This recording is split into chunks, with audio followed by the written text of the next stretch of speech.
In a world where one's potential is measured by marks, the more wings the mark has, the stronger the person this boy possesses, a 7-winged mark on par with the gods themselves. But because of that, greedy people hunted him down like a mad dog. Even as a newborn, he had to crawl through snow-covered mountains alone just to survive. Fortunately, he was found by a family that saved and adopted him.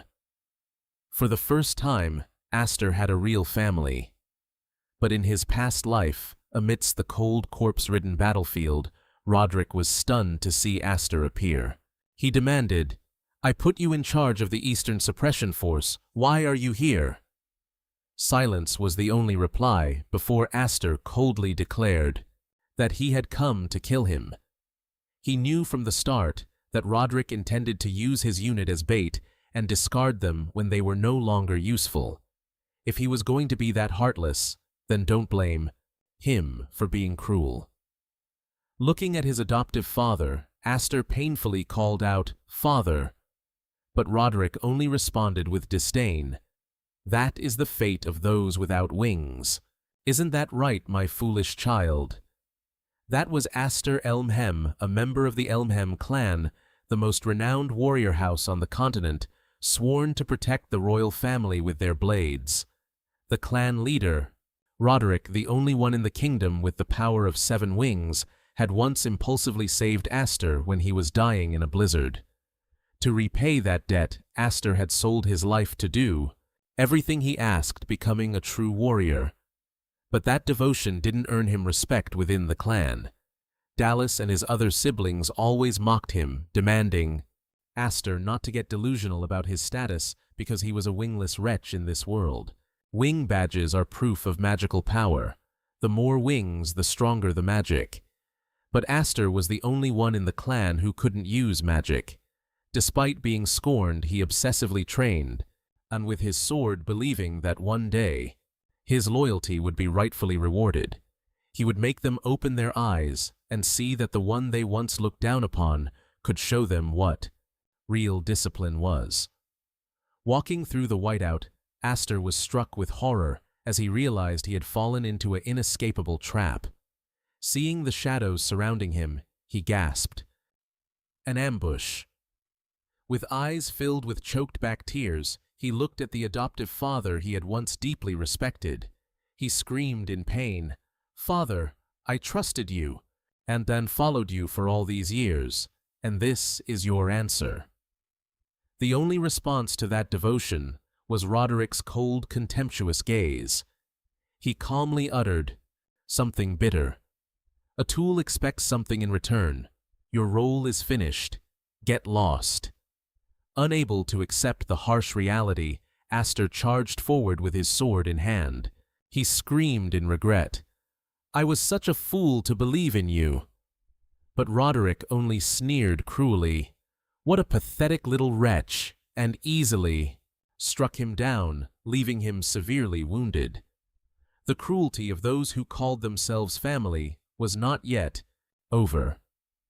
Roderick smiled with murderous intent, while others immediately cast glowing red magic chains to bind Aster.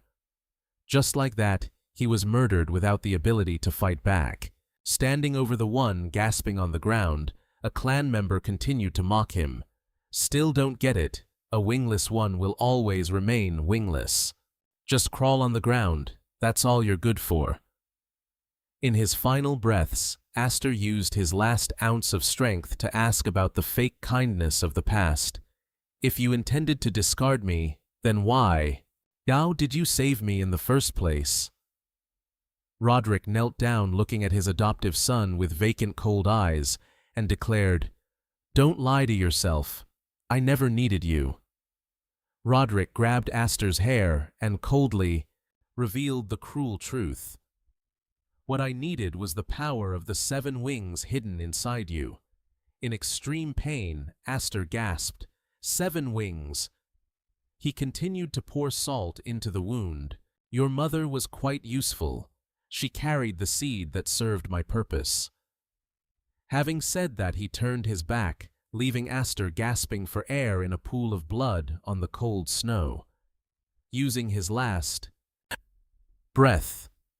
Aster tried to reach out toward that retreating back. Wait, what are you talking about? He screamed in desperation. Answer me, Roderick. His consciousness gradually faded. The biting cold consumed his body until he could only whisper, so cold. To die like this is too frustrating. How can he endure this injustice? As his vision blurred, Aster wondered bitterly, is this where I die? If so, what was the point of living? Amidst the white expanse, a faint sense of warmth enveloped him. He wondered in shock, is this the afterlife? Suddenly noticing snowflakes falling on his face, he whispered, Snow. No, this is reality. Aster started awake, realizing he was still lying in the snow, but in a completely different body. Looking at his tiny hands, he was stunned, wondering, where am I? Is this little body really mine? Realizing he was in the body of a newborn, Aster gasped to himself, no, this is an infant's body. He was lying in the cold arms of a woman who had taken her last breath amidst the white snow. Could it be that he had regressed? In the distance, the sound of galloping horses and bright torches shattered the night. The soldiers shouted, ordering, Search everywhere, we must find that woman. The commander leading them urged his troops, for the honor of Lord Roderick, find the child she kidnapped. Hearing that familiar name, Aster froze, thinking, they just mentioned Lord Roderick, is he looking for a child? And that child is me. He suddenly remembered the stories he had been told about being abandoned on a stormy night. The shocking truth left him stunned. It can't be. I've returned to the past. Even though it sounded absurd, Aster knew he had to act immediately. Looking at the woman's body beside him, he resolved, if I stay here, I'll fall into the Duke's hands again. I must escape as far as possible. The newborn began to use his meager strength to crawl with difficulty over the frozen snow to flee from the pursuit. The bone-chilling cold and his weak body made Aster exhausted. Damn it! I can't breathe. My limbs feel like they're burning. Though he had to crawl pitifully through the dark night, the will for revenge still burned in his amber eyes. Looking toward the shadow of his enemy in his mind, he gritted his teeth, swearing a blood oath. Roderick, I swear I will survive. Being this tiny and all alone surviving is hard enough, let alone seeking revenge. The long, ragged trail he crawled across the snow finally came to a halt when Aster's strength completely ran out. The next morning, a young girl discovered him lying gasping on the ice. Father, come here. Immediately, a man with a noble appearance approached. It was the Viscount of the High Free family. Witnessing the sight of a newborn child lying alone amidst the blizzard, he couldn't help but gasp in shock. What is this? Viscount High Free gently picked up the poor baby and wondered in amazement. Why is there a... The Viscount stared stunned at the tiny infant sleeping in his arms.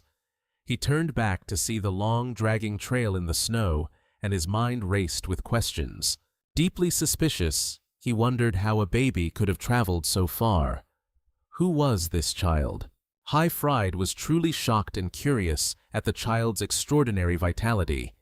He pulled the little soul closer, using his warm cloak to shield him from the bone-chilling cold of the vast snowy wilderness. Aster began to drift into a deep, peaceful sleep. Now he could finally get some rest. Lost in a void, Aster wondered where he was. He saw a vision of a newborn wrapped in light and feathers, and he thought to himself, Note: this segment seems to be a continuation of the vision. This child. Suddenly, he was slapped in the face and jolted awake. As soon as he opened his eyes, he saw a crowd of children surrounding him. A little girl shouted, Big sister, this kid is awake. under the touch of their tiny hands. They poked and prodded at him. Another girl warned, "Stop messing around, or you'll break his cute little nose." Finding this incredibly annoying, he felt irritated. He wondered, what is this situation? Unable to take it anymore, Aster sprang up and ran away as fast as he could. The children panicked and yelled, "Huh!" Aster ran frantically down the hallway, his mind filled with confusion. Damn it, what is happening? Behind him, the children were still chasing him, shouting, "Hey, stop right there!" Flustered and cornered, Aster roared, "Why are you chasing me?" He unconsciously released a golden aura. In a flash, he lost control of his mana and soared into the sky. Even he was stunned. Wait, how do I get down now? This is a disaster. Fortunately, the Viscount quickly caught him in his arms. Otherwise, he would have been done for. Looking at the baby in his arms, the man marveled. To think he fell from the sky. What a mysterious child. Aster was shocked when he recognized the face before him. This man was Viscount High Fried of the Lothric territory. He couldn't help but wonder if this was another branch of the Elhem family. High Fried Mulheim was the head of the Viscount branch, a subordinate to the prestigious Mulheim family. He and his younger brother Roderick were once the two warriors entrusted with protecting the royal family. But in Aster's memories, this Viscount should have died a long time ago in a civil war that led to the collapse of the entire clan. Seeing a dead man standing tall before him, Aster was completely certain. I've confirmed it now. I've really returned to the past. How ironic that after just escaping that cruel duke's mansion, he had been saved by the duke's own older brother. A noble woman gently pulled Aster into her arms and asked in surprise, "So was it this child's magic?" That went out of control and sent him flying like that. High Fried nodded, confirming, "That's right. I thought he was just a regular newborn." Seeing the child trembling, she gently reassured him. "You were scared, weren't you? It's all right now." As she lovingly held him, Aster thought, why did I have to be reborn when I was this tiny? Something feels a bit off. While Aster remained dazed, High Fried observed him thoughtfully and concluded, "This child possesses terrifying power." He stepped closer, firmly rolled up Aster's sleeve, and confirmed he rolled up his sleeve and confirmed it. They went silent when they saw the mark on the baby's back. The woman gasped, "This is..." while the Viscount couldn't hide his shock. 7 wings. He stared at the glowing mark. Aster was horrified, thinking, why is this on me? The painful memories from his previous life rushed back like a nightmare, along with Roderick's cruel declaration, "What I need is the power of the 7 wings that you possess." It turned out that his rescue had been a cruel scheme from the start, picking him up like merchandise to wait for the day he could strip him of all his power. The horrifying truth made Aster boil with hatred. "So he picked me up just to steal these 7 wings. You dare talk about wings after you were the one who tore them apart." Witnessing the strange change in the child's expression, High Fried's wife looked at her husband with concern and asked, "So what do you intend to do with this child?" Right, Aster thought, will he be like his younger brother and try to harm me? He clenched his tiny fists with determination. I cannot let this power fall into the hands of the Elhem family. I need it to take my revenge on him. But contrary to his fears, Viscount High Fried made a firm decision. "Let's adopt him." He gently placed his hand on Aster's head and comforted him tenderly. "This child is still a little bird. Oh, that cannot fly yet. Until he has enough feathers and strength to take flight on his own, I will take responsibility for raising him." Just as the atmosphere turned solemn, the door burst open, causing the children who were eavesdropping to tumble inside. High Fried calmly looked at his pile of children and asked, "I hope you all heard that clearly." The Viscount's wife looked at the children surrounding her and sighed softly. Yes, I am worried about that child too. In the warm room, a little girl with orange hair curiously tugged at her mother's hand and asked, "Mom, what is his name?" It seemed the whole family was ready to accept a new member. They were truly kind, weren't they? Looking at the child lying obediently in her arms, the woman smiled gently and announced, "Aster. That is the name of a new star born into our family."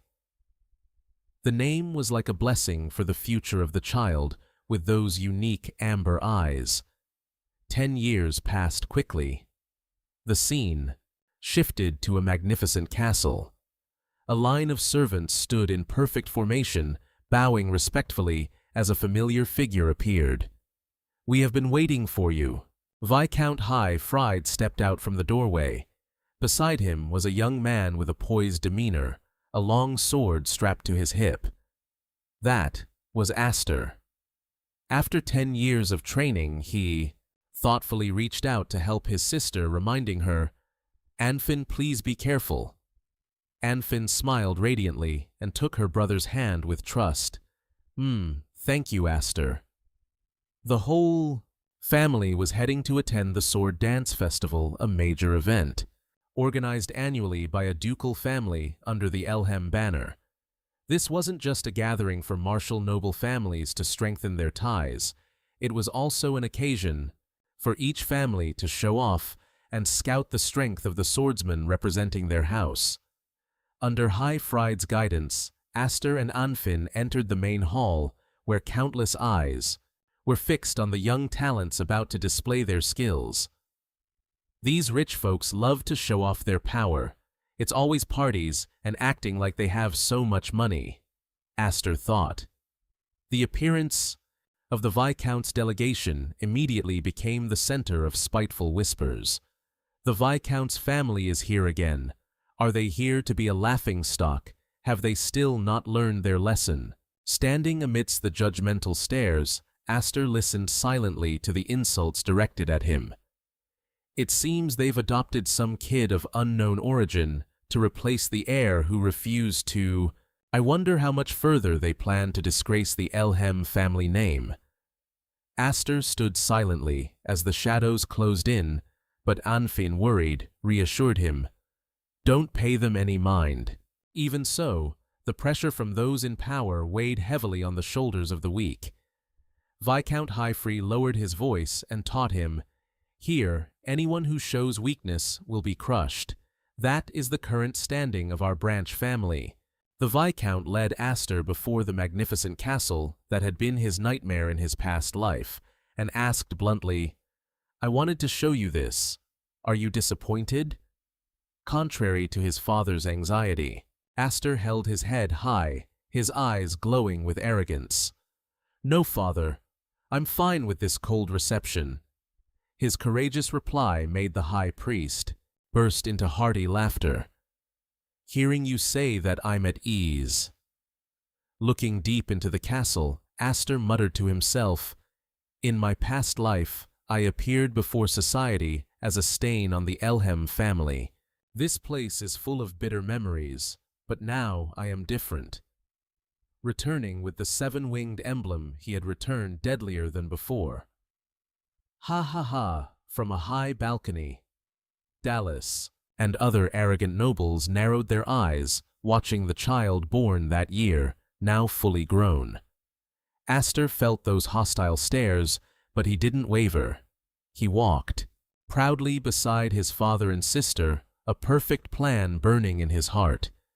His eyes sharp as a blade silently declared, "Now first, let's create a spectacular social debut, shall we?" In an era where knights reigned supreme, their power was determined by their swordsmanship. That was the absolute pinnacle of the way of the sword, where razor-sharp slashes defined the boundary between the strong and the weak. Prestige was an eternal reputation, an ultimate symbol that every swordsman longed to reach. On the arena, bright blue mana erupted from the youth's hands, creating powerful slashes that left their opponents unable to react, crumbling completely before overwhelming power. The crystallization of that strength and prestige was nothing other than the emblem. Looking at the two-winged symbol glowing on the winner's hand, Astor watched quietly from the high balcony, standing beside his father and sister, Anfin. He felt the overwhelming pressure of this place remained as unchanged as ever. Witnessing the tense gunpowder-filled atmosphere in the arena, he muttered to himself, "No wonder Sisters Furin and Frey didn't want to come. Cowards like me are definitely scared of watching a fight up close." He remembered the memories of being humiliated by the nobility in this place. The sting was still there. Seeing Astor silent with a deep, thoughtful expression, Anfin called out to him, worried. She asked him gently, concerned for her younger brother's mental state, "Are you shaking?" "Well, I suppose it's only natural. This is your first sword dance festival." But Astor just curled his lips, his eyes filled with extreme contempt, as he looked at the chaotic scene below. "Not really. I'm not nervous. Or rather, it's just truly disgusting." Viscount Highfree announced he had a meeting, so he had to step away, not forgetting to tell Astor to keep a close eye on Anfin. His sister immediately protested, "Father, seriously, I'm a year older than Astor." But she only received a teasing look from her brother. "You're just too clumsy, sis." Before leaving, Highfree patted Astor on the shoulder, advising him to use this occasion to socialize and expand his connections with peers. He leaned close to his son's ear and whispered meaningfully, "Just don't let the 7 wings be revealed." Astor watched his father's back, thinking to himself that this was easier said than done. Feeling countless red, malicious eyes surrounding him from behind, he scratched his head in annoyance. But communicate? In what way? When the air is so full of hatred, they aren't even giving me a chance to mingle. These small-minded fools, hanging out with them, I'd rather go back and sleep. Suddenly, his eyes flashed with a cold light. Seeing Astor walk away decisively, Anfin panicked and called out after him, "Astor, where are you going?" He only glanced back and replied mysteriously, "I'm going to make some friends." Then he headed straight for the lobby, where the arrogant laughter of the nobles echoed endlessly. Seeing a stranger blocking his view, Dallas put down his wineglass, annoyed, and growled, "Who the hell are you?" Astor kept a calm smile and bowed. "Nice to meet you, Dallas. I'm Astor Elhem, your cousin." He explained casually that he had seen his older cousin from afar and wanted to come over and say hello. Immediately, Ryan, sitting next to him, jeered, "He's just the adopted kid the Branch family picked up." Hearing that, Dallas burst into insane laughter. He put his hand to his forehead and insulted him. "No wonder you really are shameless, daring to carry the E in your name." Looking at the faces of Dallas and Green, the two legitimate heirs of the Elhem family, Astor coldly confirmed that these were the very people who had personally harmed him in his past life. "Even if you've changed, I still recognize you." Looking at the people in front of him, Astor thought, "How pathetic. Back then, I used to tremble before these people, who in my eyes now are just children playing a game. Get lost, you've asked enough." Dallas had already called out, stopping Astor. "Oh, Anfin, you're here too." Seeing Anfin trembling with fear, he continued to mock her. "Don't tell me you're still hiding. Behind your father's back. Why don't you come over here and join us? This is an order from the main family." Anfin stood her ground to protect her honor. "I refuse. Between the main family and the Branch family, there is no master-servant relationship." She decisively pulled her brother's arm to leave, but that guy still shouted, "I'm not finished talking yet." He wore a twisted smile. Do you know your father was a knight so cowardly he couldn't even protect the king, so he had to accept the punishment and get his arm chopped off by his own brother. Dallas triumphantly added a fatal blow.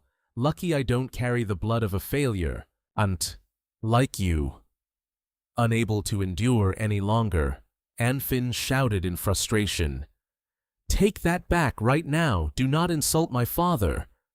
Immediately Dallas threw his glass of red wine straight onto her. He coldly insulted her. Born as useless women who cannot inherit titles. I bet your father must be disappointed, right? You bastard, there's no such thing as women crawling out of a hole. You dare look down on us like that. If it were me, I'd go all the way. Watching Anfin trembling in her soaked, luxurious dress, Dallas sneered, with malice. This isn't a masquerade. Next time you should wear rags so you don't have to regret getting them soaked. Witnessing that scene, Aster silently stepped forward. His eyes sank into darkness. In his head, only one thought remained.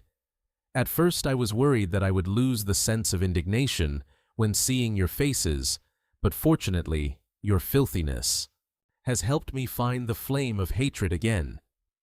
He conveniently borrowed a bottle of wine from someone next to him, gently placed his hand on Anfin's shoulder to reassure her, then coldly called out, "Hey Dallas." He threw the wine bottle high, leaving everyone stunned. His sword, fast as lightning, was drawn from its sheath. The slash caused the wine to spray all over them. Drenched in wine, Dallas screamed in shock. The henchmen around panicked and called out to their older brother. Amidst the chaos, Aster kept a terrifyingly calm attitude. He casually wiped the wine stain off his lip, his eyes glowing with intimidation. "Oh, it's just grape juice. It suits arrogant nobles like you perfectly." The terrifying memories of 3 years ago suddenly came rushing back as Aster's power first surged out of control amidst a brilliant, scorching golden energy. Burning everything, desperate screams rang out, "Stop Aster!" Witnessing the horrific scene, little Furin hugged her dozing sister and sobbed uncontrollably. "Do you intend to kill her?" Wake up, gazing at that radiant yet deadly aura, Viscount High Priest was struck with horror. "This is Seven Wings. I never thought it hid such dangerous power." To this extent, he gripped his sword hilt anxiously, questioning whether a child could control such divine power, because if it couldn't be tamed, it would consume Aster entirely, and everyone around him. This latent power is like a wild beast that can't distinguish friend from foe. Attacking whoever it meets like this is just too dangerous, right? Returning to the present right after Aster's provocative wine-splashing move, a soldier rushed into the Grand Noble's meeting room and shouted loudly, "My lord, something terrible has happened. Too free!" Who were busy discussing major matters with Roderick frowned in annoyance. "What is it? We are in an important meeting." The soldier trembled as he reported, "It's people from the main family and the branch family, MHM. Both of their sons are clashing in a sword fight." What both Free and Roderick were stunned by the shocking information. Without hesitation, the Viscount decisively rushed out to the main hall. Just seeing his father, Anfin hurriedly ran over to call out, "Father." He anxiously asked, "Anfin, what on earth is going on?" She could only tremble and point toward the chaotic crowd where Aster and Dallas were fiercely confronting each other below in the main hall. The crowd began to whisper and gossip about this rare fratricidal conflict within a prestigious family. LMH, a hooded man with glowing red eyes, watched while mocking, "This sword dance festival seems really fun, doesn't it?" Dallas crazily channeled his magic, causing his sword to glow with the color of death. He laughed arrogantly, mocking, "Aster is just a stray dog wandering around understanding nothing about the difference in power." Immediately, a four-winged crest shone brightly on Dallas's hand, making onlookers marvel at the superior class of a duke's disciple. He pointed his sword tip toward Aster, challenging him. "Well then, let me see your wing crest, or are you too ashamed to show it now that you've seen mine?" Faced with that provocation, Aster kept a terrifyingly calm expression. He disdainfully retorted, "The game of showing off. Hoza, those pointless patterns with pride is a humiliation I would never commit."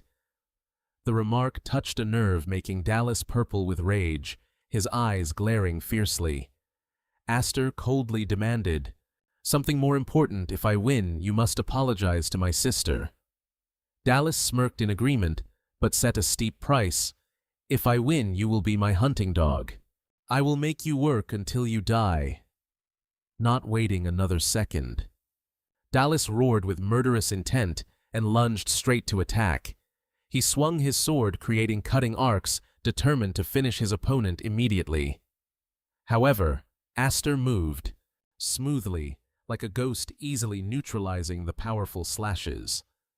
The harsh sound of clashing metal echoed throughout the hall as Aster calmly used his blade to block the enemy's tricky strikes. To him, beating these brats is as simple as pie. "Watch the power of this four-winged crest," Dallas roared, swinging his blade, burning with magic toward his opponent.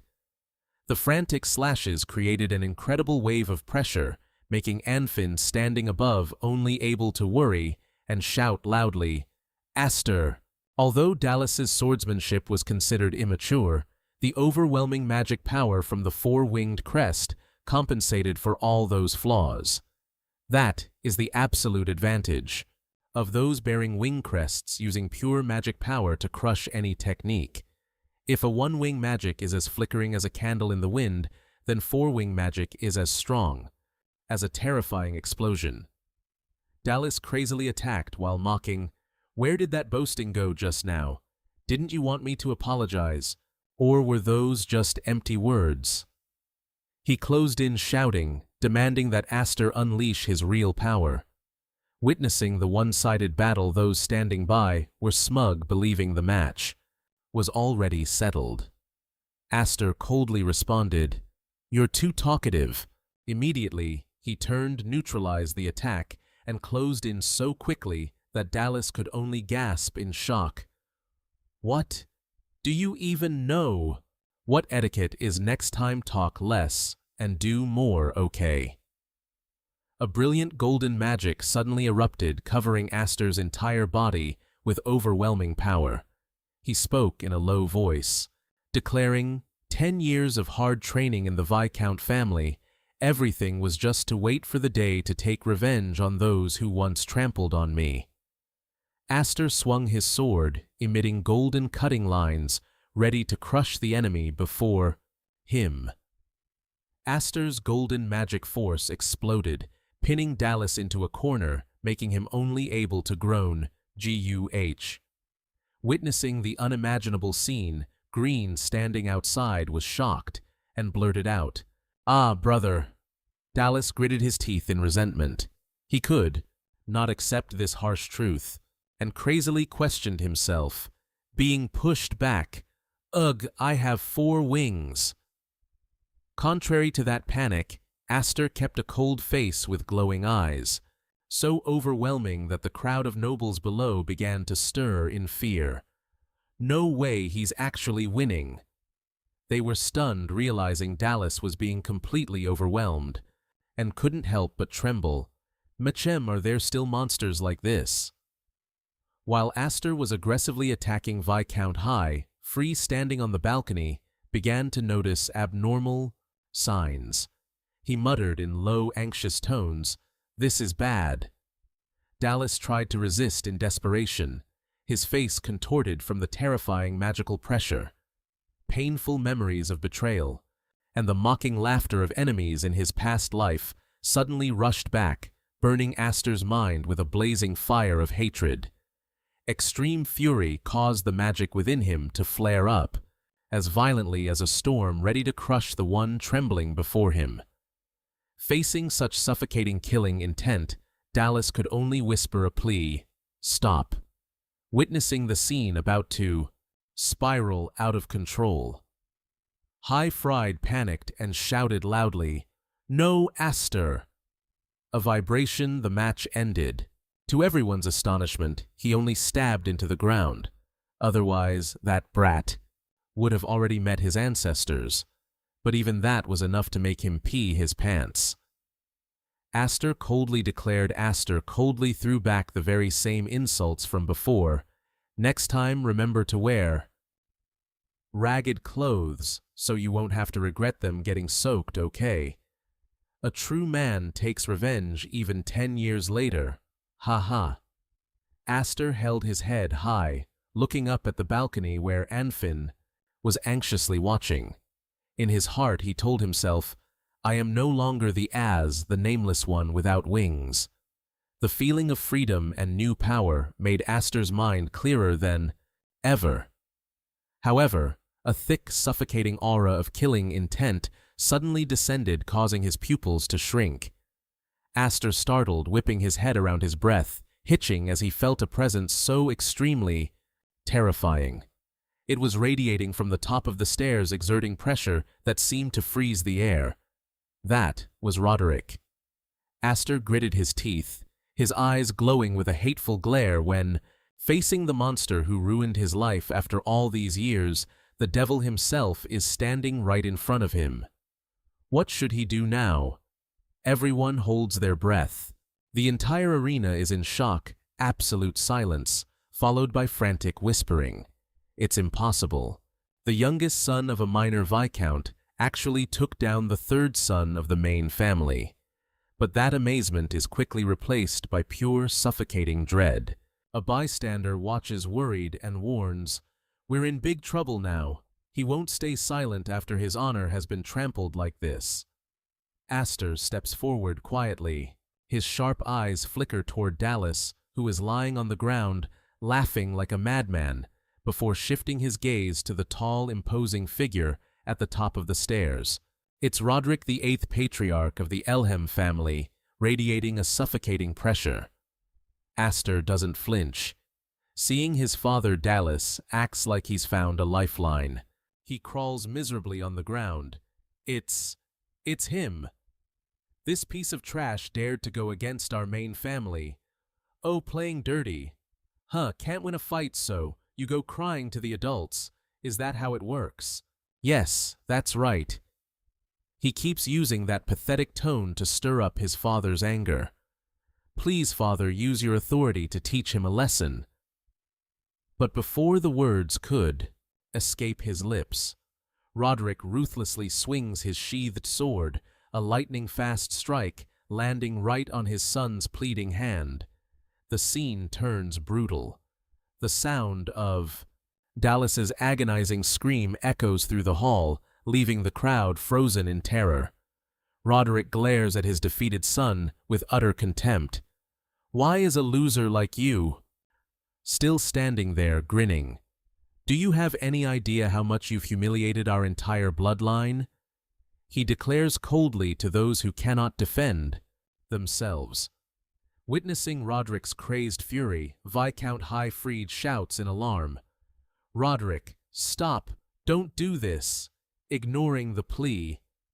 Roderick, D roars, "You're not worthy of holding a sword," and swings his greatsword, aiming to finish off his own flesh and blood. At the very moment the blade of death is about to fall, Aster rushes in like a bolt of lightning. Aster stands in front of Roderick's blade, his eyes completely steady as he looks at the defeated man. "Your brother hasn't apologized to Sister Anfin yet," he demands, urging the patriarch. "Sir, can you wait until he does that before punishing me? Even if he's dying, he has to keep his promise, right?" Faced with the child's arrogance, Roderick coldly spews his disdain. "An orphan adopted by Highfried, I've heard as much. Do you actually think you're a member of the Elhem house?" Aster doesn't waver, asserting his position. "I am the Viscount's son. Even without the bloodline, the pride of a knight and the responsibility to the family are things I learned from my father." The space seems to freeze in Roderick's terrifying silence. He radiates a crimson killing intent, gritting his teeth to lecture him on order and hierarchy. As a member of the branch family, how dare he bring shame to the main family? He proudly asserts his status as the king's sword, the peak of the 12,000 knights under his command intending to crush the young boy with his pressure. Witnessing the escalation, the watching nobles realize the severity. This is no longer just a mere squabble between children. Roderick continues to use the painful past to threaten him. Your father paid with an arm for his disloyalty. He stabs his sword into the ground and challenges, "And you, what do you intend to sacrifice?" Unable to argue with the kid, the old man resorts to using his rank and power to bully him. Pretty nasty, right? Under the crushing pressure, Astor remains surprisingly calm. He retorts sharply, "With all due respect, sir, this isn't a petty argument, it's an official duel. I am only using my sword to respond to the insults directed at the Viscount's house." Astor's eyes blaze. He stares straight at his enemy and uses his own philosophy to counter him. One who does not avenge himself is not worthy of holding a sword. Wasn't that your own saying, sir? He firmly declares his iron will. I don't intend to sacrifice anything, not even a finger. While Anfin is still trembling with worry, the onlookers are stunned to learn the truth about Astor's age. He's 10. Are you kidding me? Roderick just silently watches the child in front of him with mysterious bloodshot eyes. Roderick coldly says, "I see." Then he decisively commands, "Get into position then. Right now." A terrifying pressure descends, catching Astor off guard. Roderick unleashes a strike at the speed of light, creating a massive magical explosion that crushes the solid stone floor into 100 pieces. He's playing for keeps against a child. Witnessing the horrific scene, Anfin can only cover her face and weep in despair. Viscount Highfried roars in fury. Roderick and desperately lunges into the fray. He swings his sword to intercept the patriarch's brutal attack at the very last second, creating a fierce clash between the two brothers. Under the suffocating pressure from the shockwaves, Highfried shouts to his son in deep, extreme concern. "Astor, are you okay?" Amidst the billowing smoke and crumbling pillars, the teenager's figure slowly emerges.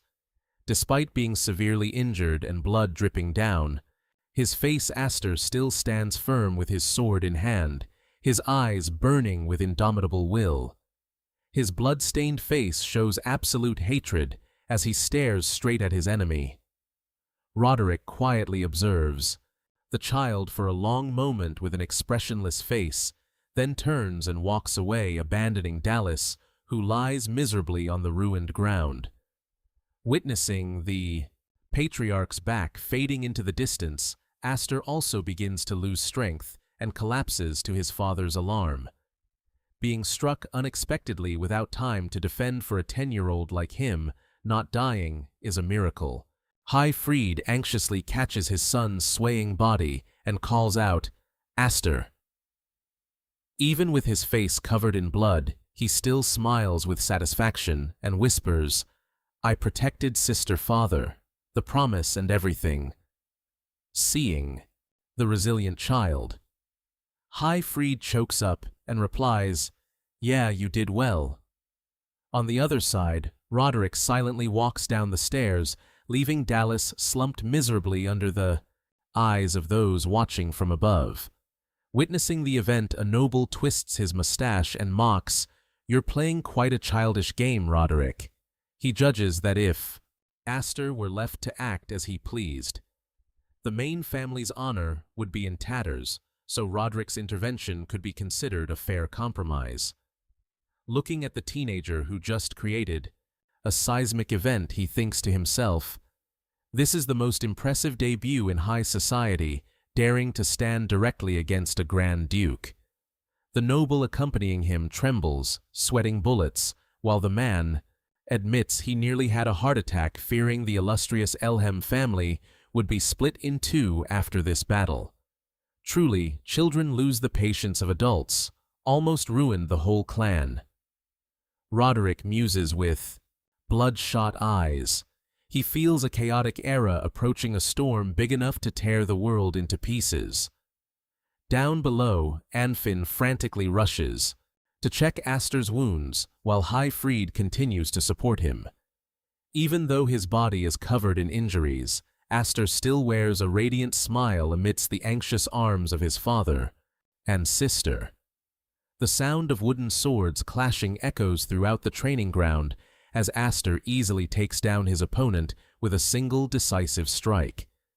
Lying flat on the ground, the soldier can only admire him and exclaims, "Impressive young master Aster." The meteoric progress of the 10-year-old boy becomes the hot topic of gossip among the soldiers nearby. Not a bad display of skill, especially for someone only 10 years old. It's terrifying, really.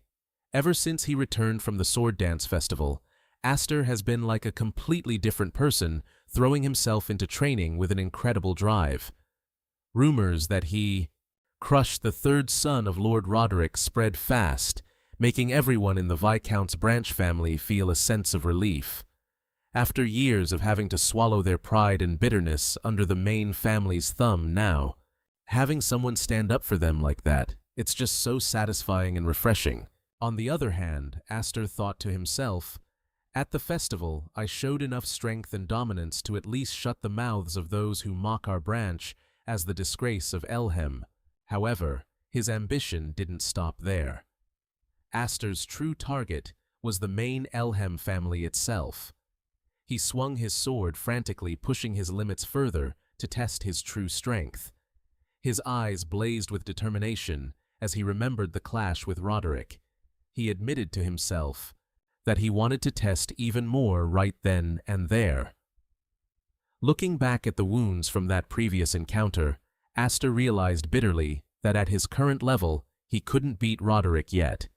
He knew clearly that the wing emblem was just a measure of potential magic capacity, but true power lies in the ability to unlock it. Even though he possessed the legendary 7 wings, if he couldn't control that flow of magic, his innate potential would go to waste.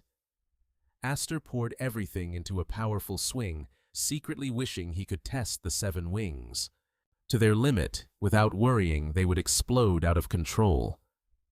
"Slow and steady wins the race," he muttered. He was only 10 after all. He swung the wooden sword and roared defiantly, "Who's next?" Seeing that chaotic scene, Anfinn let out a tired sigh. Here we go again. Does our Aster ever know how to hold back? Honestly, I can't believe him. She walked over and announced, "Hey, father is calling for you." Hearing that, Aster immediately sheathed his sword and replied, "Father, got it, I'm heading there now." Looking at his sister, Aster was surprised by the neat training outfit she was wearing. He remarked, "This outfit is rare. Didn't you used to hate wearing it because you said it was ugly?" Anfinn pondered and explained, "Everything needs balance, right? Seeing you made me think that I can't keep going on like this." Suddenly, she pointed her wooden sword straight at her brother's face with a challenging smile. "So when you get back, you'll have to spend plenty of time with me." Before his sister's demands, Aster could only laugh and wave his hands. "Ha ha ha, have mercy on me." He left the training yard, littered with fallen soldiers, and headed toward his father's office. Standing before the intricately carved wooden door, Aster politely knocked. "May I come in?" Inside, he saw Viscount High Priest, standing deep in thought by the window. Aster asked respectfully, "Did you need something, father?" The Viscount turned around his face, showing a stern look. "Sit down." Seeing a parent look like that really makes you tense up, huh? Heh heh. Aster quietly sat down opposite his father. High Priest looked at his adopted son with thoughtful eyes and began the conversation. "It's been nearly 10 years since the day we brought you into this family. I intended to wait until you were a bit more mature, but—" Saying that, he placed a small box on the table. Inside was a ring set with a bright glowing red gemstone. Aster gasped in shock. "This is—" High Priest looked straight into his eyes and declared firmly, "The symbol of the successor Aster. I want you to inherit the Viscount family." Viscount High Priest firmly presented the offer, leaving Aster stunned. He explained that Aster himself knew well that the Viscount branch was in a very precarious position, and whether they liked it or not, they were still a branch of the Elhem name, with the duty of protecting their own territory, so they couldn't let the succession throne remain empty forever. Facing this major decision, Aster asked worriedly, "Have the sisters agreed to this yet?" High Priest said that when he goes to the Night Academy, he will meet them and officially announce it. Mentioning his sisters, Mafa, and especially Kudo Aster, thought to himself that they wouldn't be happy at all. Kudo would definitely fly into a rage. High Priest sighed and admitted, "She hates you because you're a boy and lucky enough to have 7 wings, but in his times of hardship did she ever help him? I wonder." Aster stood up firmly and refused. "I can't accept this. I'm still too immature." He claimed, noting that he couldn't even control his own magic, leading to an incident that nearly harmed his own sister. Witnessing the maturity, so strange for a 10-year-old High Priest, pondered, "You always make me wonder if you're actually a child." He put the successor ring back in the box and opened a secret compartment.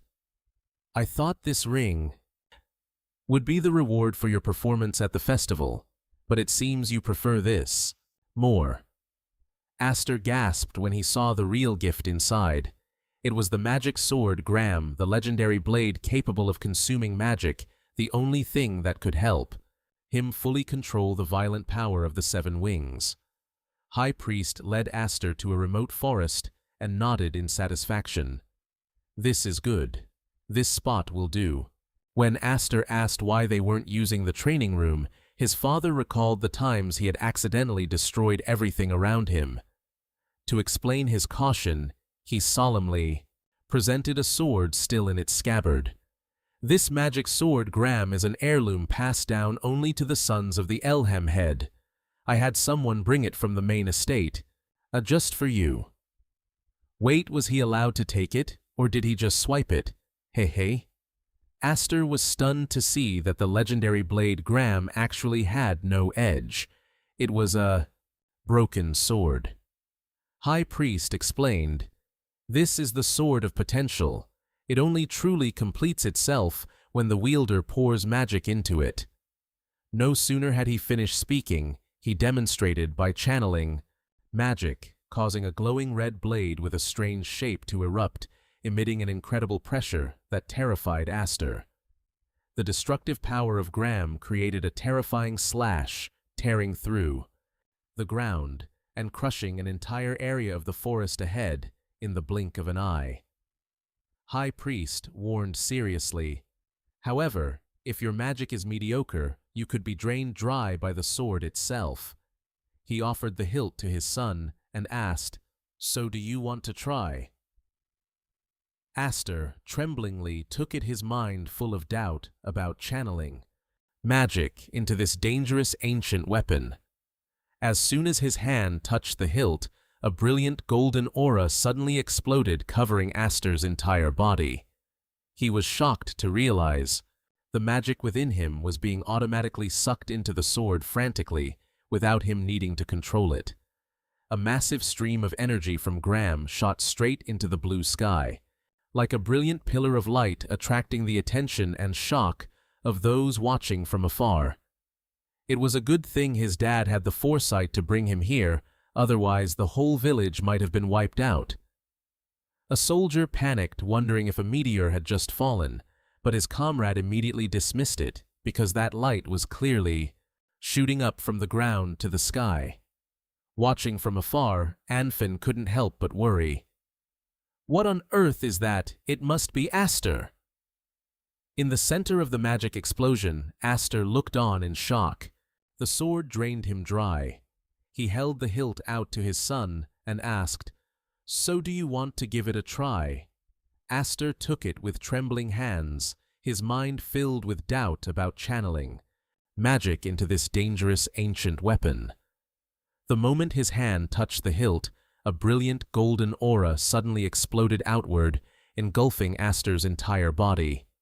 He realized with a shock that the magic inside him was being frantically sucked into the sword without him even trying.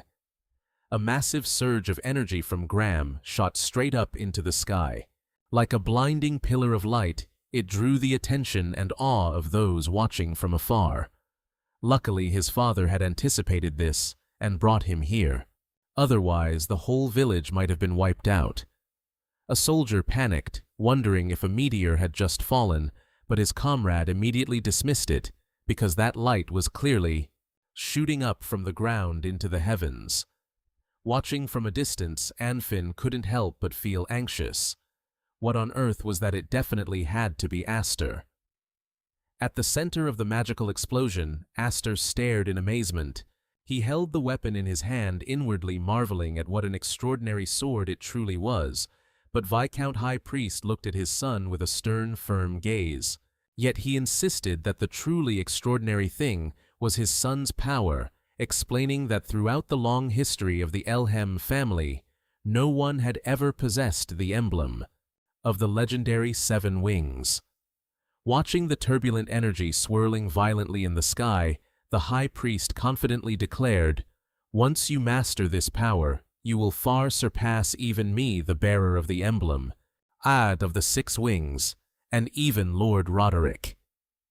Hearing the name of his past life enemy, Aster clenched his fists, fueling his determination to surpass that monster. High Priest continued to offer a grim warning about the dark side of power. Immense strength always sows the seeds of conflict. He worried that if the secret of the 7 wings were revealed, Aster would become the center of jealousy and envy. There would be madmen trying to use him as a tool, and no shortage of people who would want to eliminate him as a nuisance that needed to be gotten rid of. People are quick to despise and hate what they envy, right, son? He looked at his adopted child with deep concern. So to ensure you don't regret your own helplessness when that moment arrives, become strong while you still can. Aster looked at his father's outstretched hand and decisively grasped it, determined to never let himself live a life as wretched as his previous one. He looked straight into the High Priest's eyes and affirmed, "Thank you, Father. I will definitely master both the 7 wings and this sword." 3 days later, his 2 sisters returned to the estate where the Viscountess and Anfinn were already waiting with radiant smiles to welcome them home. No sooner had they returned to the estate than a girl with fiery orange hair and personality-filled green eyes loudly announced, "The useless Kurapika is back." Walking beside her was a silver-haired girl with a far more gentle and composed demeanor. After a short, dry cough from her sister, the orange-haired girl Kudo immediately beamed, spreading her arms excitedly. "Come here, my dear little sisters. Give your big sister a hug to celebrate our reunion." But contrary to Kudo's enthusiasm, the 2 youngest sisters zoomed past her like a gust of wind to throw themselves into the silver-haired sister's arms, cheering for her return. Manhwa was left behind quite cruelly. Kudo could only stand there stunned. Oh my! Wait, what about a hug for Kudo-ni-san? Watching this ironic scene from afar, the Viscount and Anfinn could only look on with pity. "There's some serious blatant favoritism going on here, haha." Explaining this cold shoulder, one of the little sisters, while hugging Manhwa, tightly whispered, "But Kudo-ni-san always messes up my hair."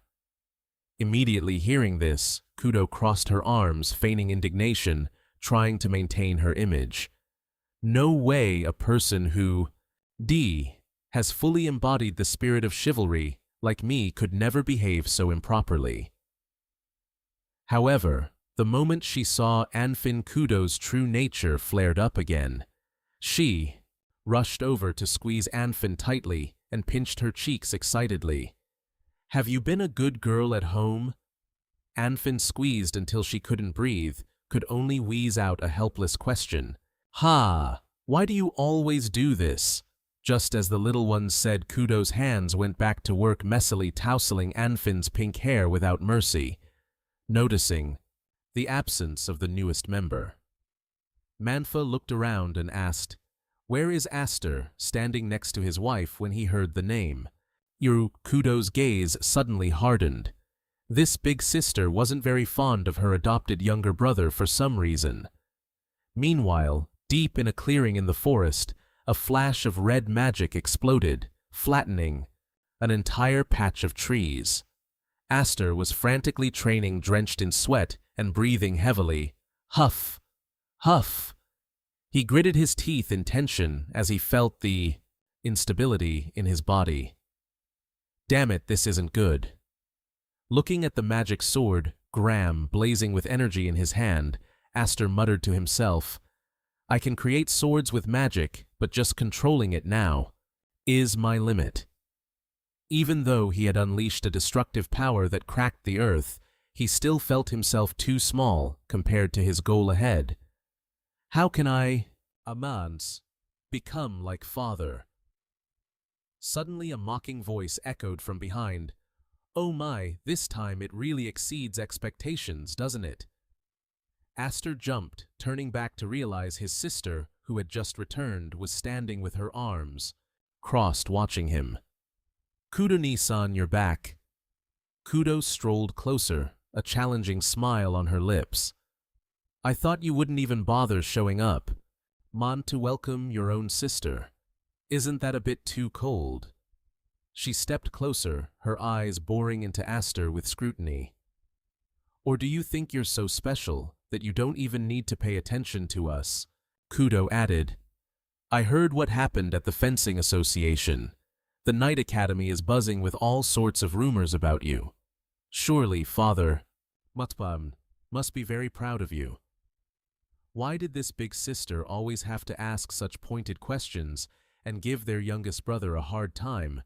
Aster didn't hesitate to praise the impressive achievements of Kudo. Even as an intern, she had participated in countless dangerous missions and was the only knight awarded a Medal of Honor this year. Kudo admitted she worked that hard just to prove she was worthy of inheriting their father's legacy. Her eyes became sharp as she asked directly, "I heard you rejected the offer to become the successor. Did you do that because of me?" The sudden question made Aster feel annoyed, as his father had revealed the secret too early. He tried to explain that he just felt he wasn't worthy enough yet, but Kudo didn't seem to accept that reason. She walked away coldly, asserting that they both knew exactly what the other's true dream was, and that him refusing only made her more irritated. Suddenly, Kudo swung her sword, creating a brilliant blue slash with terrifying force that easily split an ancient tree right in front of Aster's eyes. He panicked and dodged, his eyes wide with shock at his sister's sudden attack. Aster shouted in alarm, "What are you doing, Nissan? We were just talking, and you just scared the life out of me." Hey. Ignoring her younger brother's shock, Kudo stood defiantly amidst the dust, declaring, "This will be a small test. After such a long time apart." She wore an excited smile and warned, "Next time I'm going to attack for real." Aster began to panic. He tried to stop her. "Wait, Nasun Unfin." In his heart, he was extremely worried because the magic sword Graham was still incomplete and very difficult to control. Kudo coldly reminded him that enemies on the battlefield would never accept excuses. She asserted that the supreme rule of a knight is to always be ready to fight in any situation. Before Aster could steady himself, Kudo lunged like a whirlwind, threatening, If you're like this, I could crush you. Aster realized he was being cornered when every effort to suppress his magic all this time was gradually becoming meaningless in the face of this suffocating pressure. Seeing the real killing intent in Kudo's eyes, Aster understood that if he didn't fight back, he would definitely be killed by her. With no other choice, he decided to unleash all the power he had been holding back. A blood-red magical aura suddenly erupted from the sword enveloping Aster's body with brutal force. Two waves of energy, blue and red, collided violently, creating a terrifying explosion that shook the earth right in the middle of the forest.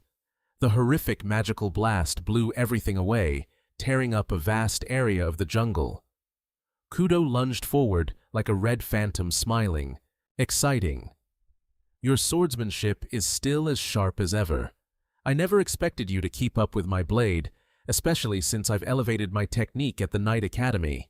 Indeed. Oh my, these two siblings are officially duking it out to see who's stronger. If our parents find out, we're done for. Aster gritted his teeth, bracing himself, but Kudo kept attacking without pause, mocking him. What was that bizarre sword style just now? Your mana control is an absolute mess. It's nowhere near where it should be. Pushed back by suffocating pressure, Aster's feet dragged across the ground, leaving long furrows. He panted, tense and exhausted. Sister Kudo was showing absolutely no mercy.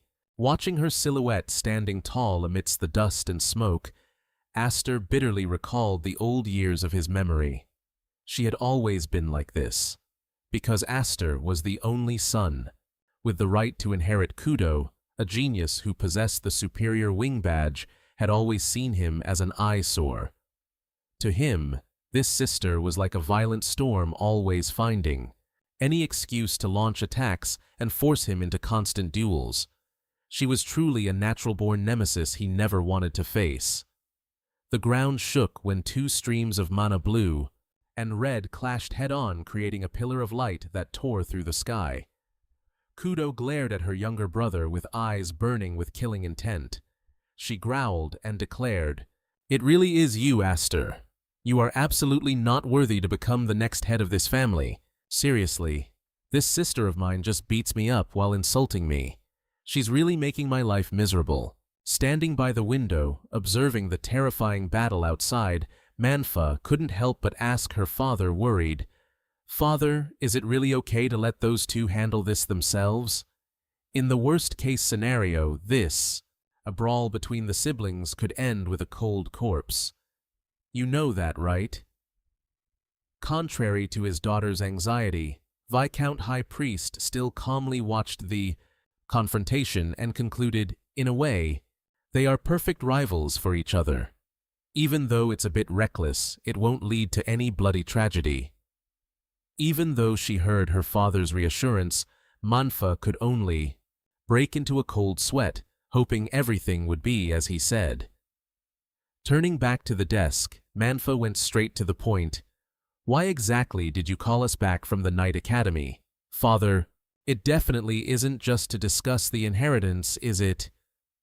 High Fred silently placed a letter with a red wax seal on the table. "That is an emergency summons from the Elhem family." He spoke in a deep voice, revealing a haunting truth. "It seems the elders who hold power at the main branch want to see for themselves how their grandson is doing. You have fallen into the crosshairs. Anis of the family. Now living peacefully is the real problem." Looking at the letter, Manhwa was shocked, realizing the situation was much more serious than she had imagined. High Fred's face became dark. He uttered a chilling warning. "In the worst-case scenario, we might lose Aster." Meanwhile, in the middle of the forest, the sword clashes kept creating brilliant blue mana bursts that tore through the air. Aster gritted his teeth and shouted in anger, "Stop talking nonsense, I've already refused the inheritance." "And you heard me loud and clear." But that explanation only fanned the flames of Kudo's rage. She gritted her teeth, her eyes burning with madness as she swung her sword. "And that is exactly what drives me crazy. Feeling the 1,000-pound weight pressing down on his blade, Aster could only grit his teeth and mutter in helplessness.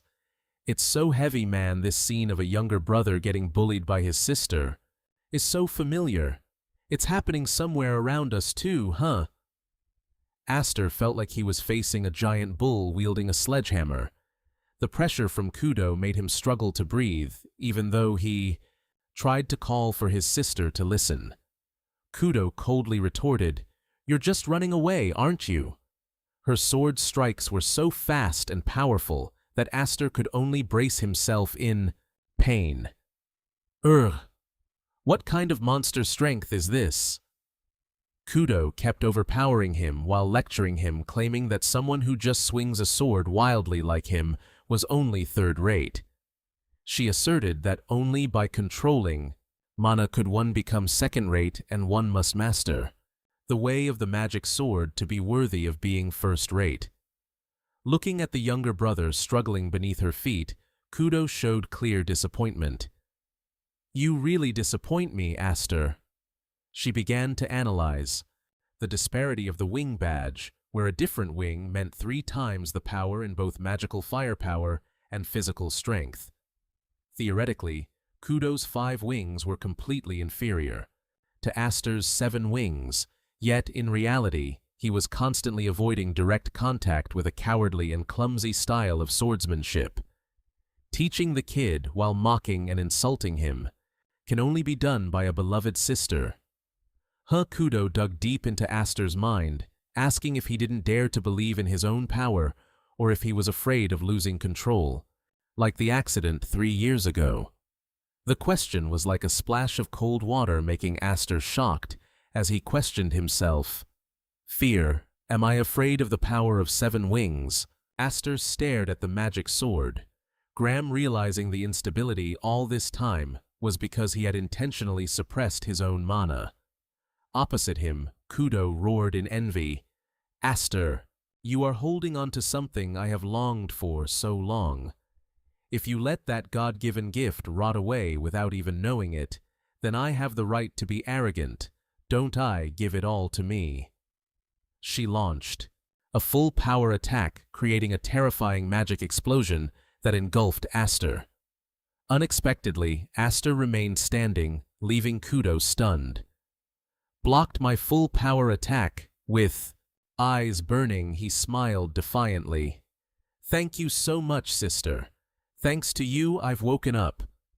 Without a moment's hesitation, Aster lunged forward without even bothering to shape his sword, making Kudo shocked at this reckless action.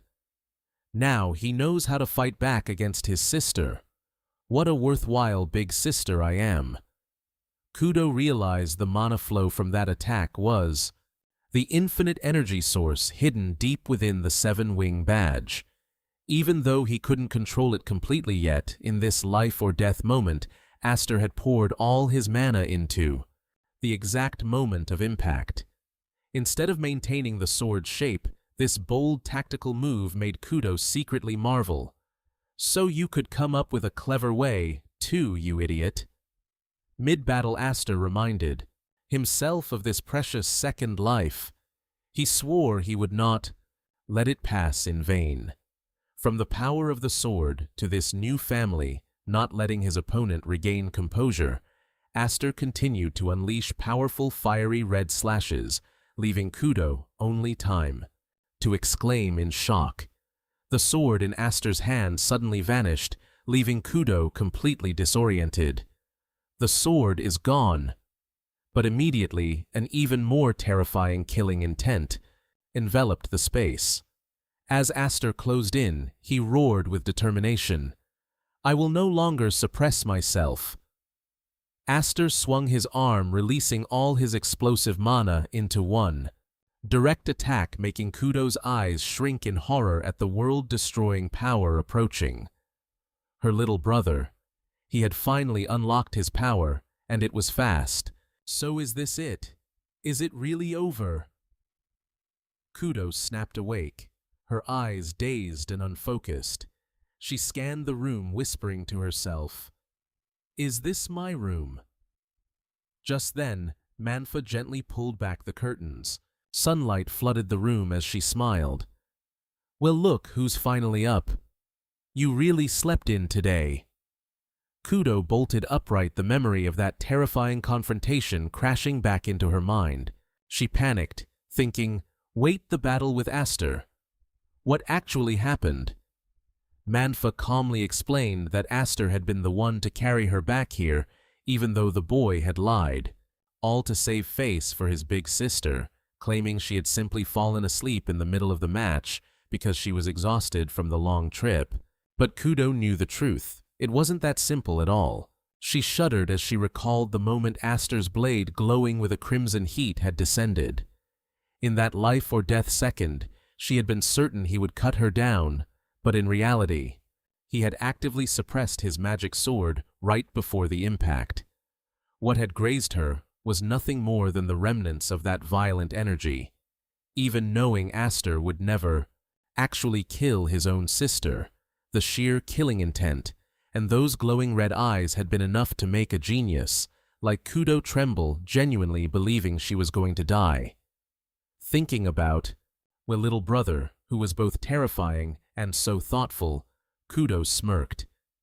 He really is an infuriating little brother, even if he is way smaller than me.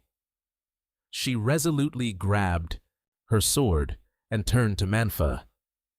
Manhwa, is Aster heading to battle again? I can't accept how that ended. She was fired up, wanting a rematch immediately. This time, from the very start, I'll go all out. But Manhwa calmly crushed that idea with a single sentence. If it's Aster, he's already gone. See, I knew it.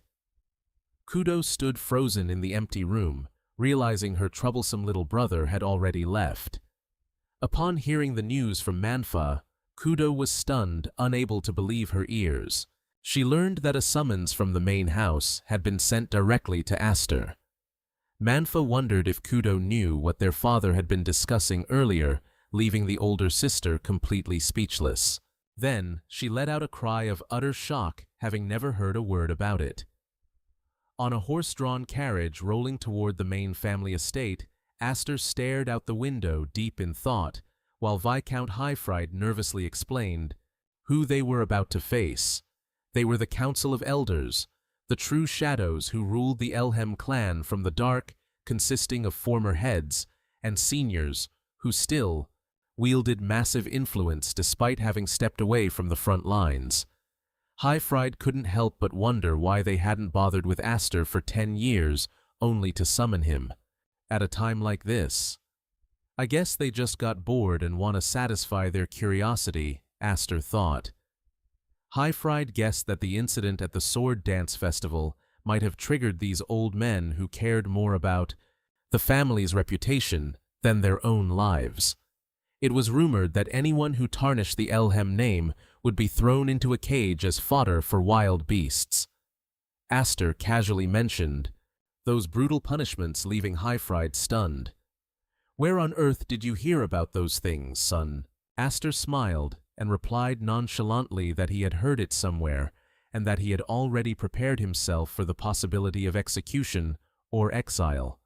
When his father worried about him traveling without an escort, he reassured him that everything would be fine. He revealed his original plan was to leave before his sisters returned. Aster confided that if he wasn't around, Kudo would truly be able to spread her wings and fly. Thanks to their duel, he had begun to understand how to master the Gram sword and feel the power of the 7 sins more clearly than before. Gripping his sword tightly, Aster looked at his father with a steady gaze and made one final request. So, no matter what happens from now on, please don't come to save me. What a heartbreakingly mature child. Highfried looked at Aster with anxious eyes, asking, have you really prepared yourself to survive all on your own? Just as the atmosphere turned heavy, a thunderous shout from outside cut him off. Survive on his own? What are you talking about? That little brat acting all cocky. Suddenly a figure leaped onto the carriage, leaving both father and son in shock. Aster's eyes went wide when he recognized the familiar face. "Sister Kudo, why are you here?" He couldn't believe his sister had actually run after the carriage for such a long distance. Kudo jumped inside, gasping for air as she scolded him. "How could you be so cruel? You're taking away without saying a single word to your sister." She revealed she had heard everything about Aster being summoned by the great elders of the main house. Even the talented Manhwa had never been summoned even once, proving the gravity of the situation. Seeing Kudo intend to tag along, Hi-Fried worriedly tried to stop her, but she firmly stood her ground. "I understand. I heard you called us here to look after things while you were away. I know that well." Kudo's face suddenly turned serious. She looked at Aster and lowered her voice. "But this summons means something is going down, so we have to be careful." She didn't hesitate to repeat the warning from her sister Manhwa that Aster might never return. Seeing his sister overthinking it, Aster smiled to reassure her. "You're overreacting. I'm just going to meet them and have a talk." Suddenly, Kudo pointed right in his face and declared, "Listen here, Aster. I hate you because you're a man, because of the 7 sins, and because you always get special treatment." The girl had just run until she was half dead, yet still had enough breath to vent. She continued to pour out her heart after all these years. "Because you're stronger than your big sister, and because you act like an adult, even though you're just my little brother, all of that." But underneath all that sharp nagging was a strange warmth. Kudo insisted that no matter how strong Aster was or how much he postured, he would always be her precious little brother. "So, come back in one piece, and then we'll have another rematch. If you bail out while you're still in the lead, I won't forgive you." With that, Kudo jumped off the speeding carriage, leaving Aster behind, still dazed. Why did she even come here? Hi-Fried watched his daughter's mischievous figure and smiled, remarking, "She's a good rival, isn't she?"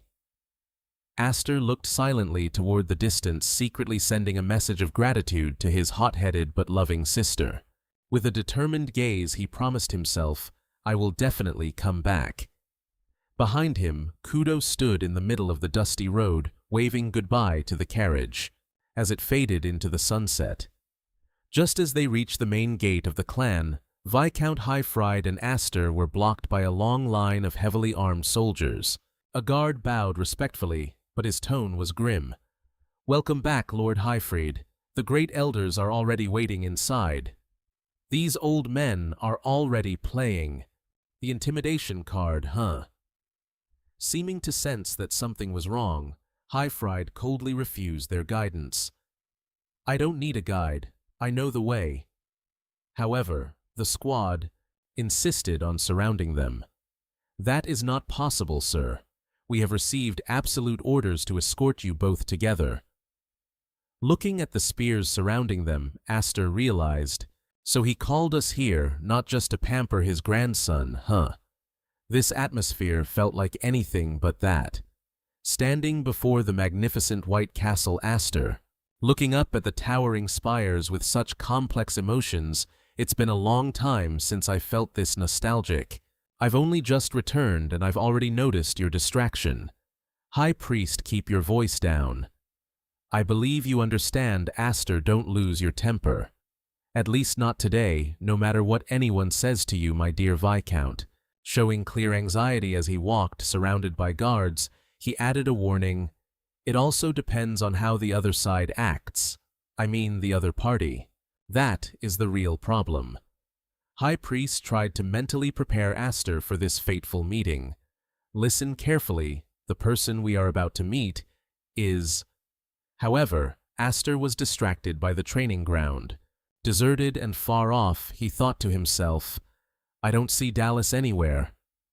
Well, since his dominant hand was crushed, it's probably hard for him to return for now.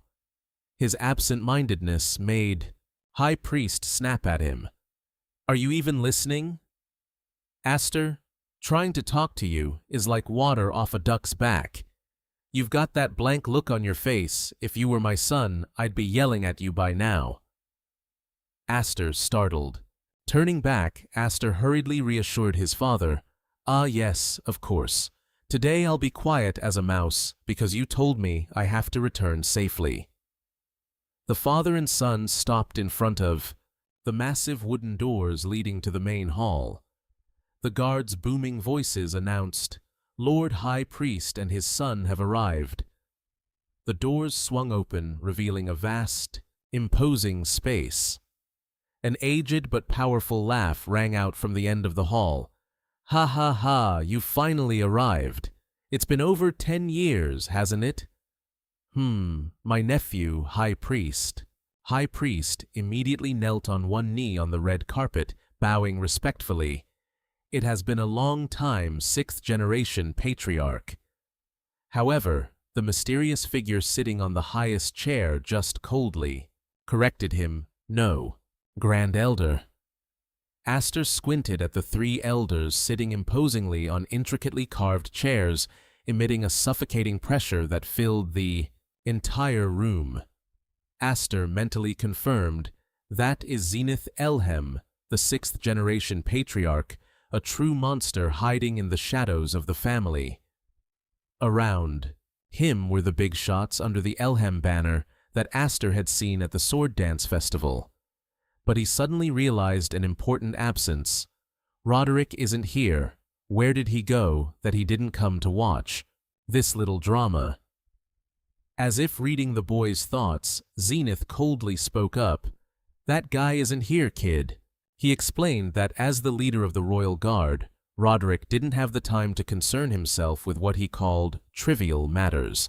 Therefore, retired veterans like them had to generously step in to handle the family's administrative work. Aster silently assessed the situation. Even though he had never met him in his previous life, he could clearly feel the pressure from this retired but still heavyweight figure. Looking at his father's tense, sweat-drenched expression, he wondered what the trivial matter they mentioned really was. Zenith laughed meaningfully before raising his voice. "You already guessed it, didn't you? I heard your pet dog caused quite a scene at the sword dance festival." Aster narrowed his eyes, alert. As expected, the purpose of this summons was that very matter. High Priest hurriedly spoke up to protect his son, asserting that the current Lord Roderick had personally handled and closed the case. However, the other elders immediately refuted this, claiming it was just a show put on for the public, while the Elhem reputation had actually been seriously tarnished. They argued that adopting a child of unknown origin from the start was a mistake and could not be ignored if he dared to bare his fangs at the main bloodline. Zenith radiated a fiery red killing intent that filled the room and coldly declared, "The only way is to banish Aster, and even the Lord High Priest would have to receive appropriate punishment." Unable to sit still and let his father be implicated, Aster stood up abruptly and shouted, "Wait, I did everything myself. My father has nothing to do."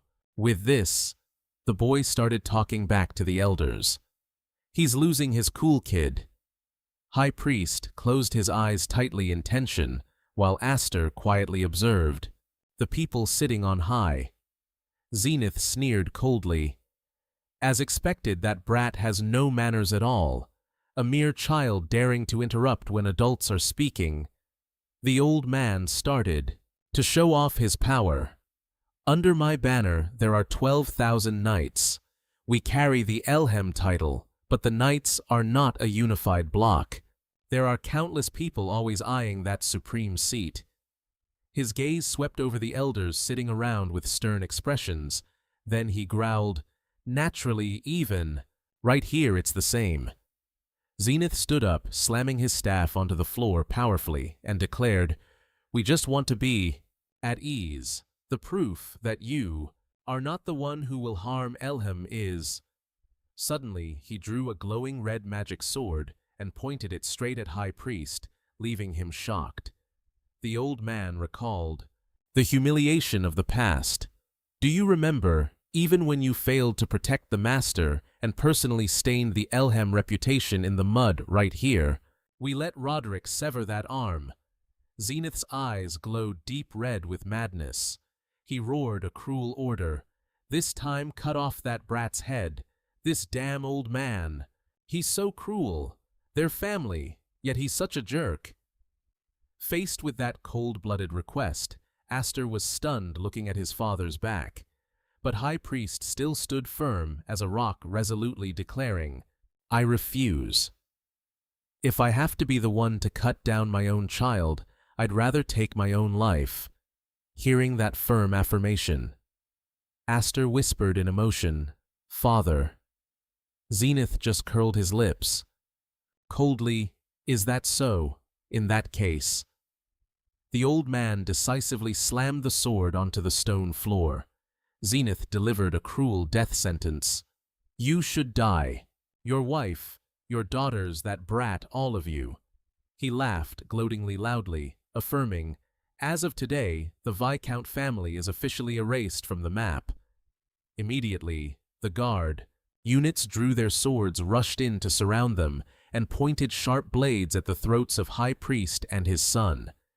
In this dire situation, High Priest could only grit his teeth, painfully. Amidst the circle of blades, Aster suddenly spoke up, challenging them with a sarcastic tone. "Why are you so scared, Grand Elder?" The insolent question left Zenith stunned in surprise. He widened his eyes and retorted, "What did you say? Surprised, old man, ha-ha." Without a hint of fear, Aster continued to rub salt into the fears of those in power. "If you are afraid of being bitten by a pet dog," even with blades pressed against his neck, he firmly declared, "banishment, execution, do whatever you want. But if you intend to touch my family—" He gripped his shirt at his chest tightly, his eyes flashing with a deadly glint. Seeing his father's stunned expression, Aster thought to himself, "Sorry, father, it seems I'm still not good at keeping quiet." Finishing his words, he decisively tore his shirt open, revealing his entire bare back. The guards were so terrified they were speechless. "That is the crest, the seal on his back." It was a red crest, with 7 pairs of massive wings clearly visible, emitting a wave of magical power, fiery red and evil engulfing the space. Amidst the atmosphere thickened with fear, Aster roared his final warning. "From that moment this seal will become Elhem's enemy. Think carefully. If they dare to bully his family, they're dead meat." The entire hall fell into stunned silence, followed by endless whispering. What on earth is this? Could it really be the 7-winged emblem? The elders couldn't help but be suspicious. Just a fake, they thought. For hundreds of years this emblem has never appeared on a human body. Zenith narrowed his eyes at the glowing red mark on Aster's back and grilled him. "Do you even understand the significance of what you're showing off here?" Facing the blades held close to him, Aster calmly replied, "People say the more wings you have, the more attention you draw from the world." Suddenly, a blue-haired young man sitting nearby burst into hearty laughter. "Ha ha ha! Oh, excuse me, please continue." Zenith lowered his voice to explain the origin of the winged emblem. It was an organ created by spirits on human bodies to share magic power. Over generations of inheritance, humans have delved into and developed that power, but no one has ever reached the 7-wing realm except for the spirit race, the ancestors who birthed this power. Zenith's explanation made Aster doubt. "The spirit race, does that mean I'm one of them?" The old man coldly added, "Perhaps if those 7 wings of yours are even real." Not letting himself get caught up in speculation about his origins, Aster firmly declared, "I am a son of the High-Freed family. My origins don't matter anymore." His eyes blazed with defiance as he stared straight at those surrounding him. "What I want to know right now is, are you ready to make me your enemy?" "You're still sharp, kid." He wasn't led by the nose by them regarding his origins. He almost became a pawn. Aster analyzed the situation with a steel tone. "Even if I were exiled from Elhem many nights, and nobles would want to welcome someone bearing the seven-winged emblem."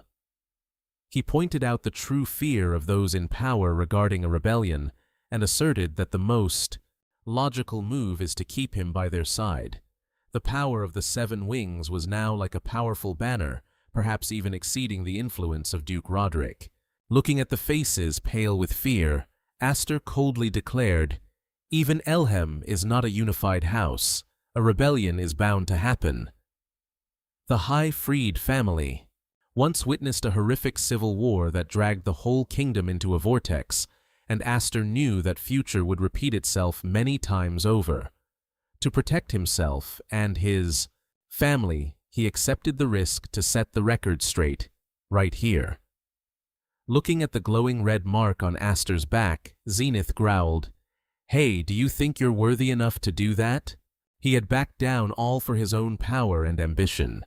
He suspected there was no proof that the seven wings were real. Replying to that suspicion, Aster smirked defiantly, "If you believe they are fake, then just kill me right now." His gaze turned icy as he delivered his final warning. "But if you do, it will be war between you and me." Aster thought to himself, if Elhem really attacked, destroying him right now would be easy. He was waiting to see how these old geezers would take the bait. Just as the atmosphere was at its breaking point, the blue-haired man suddenly spoke up, cutting in. "Well, it seems the conversation is just dragging on." He wore a calculating smile and made a suggestion to Zenith. "My lord, why don't we set a challenge for him?"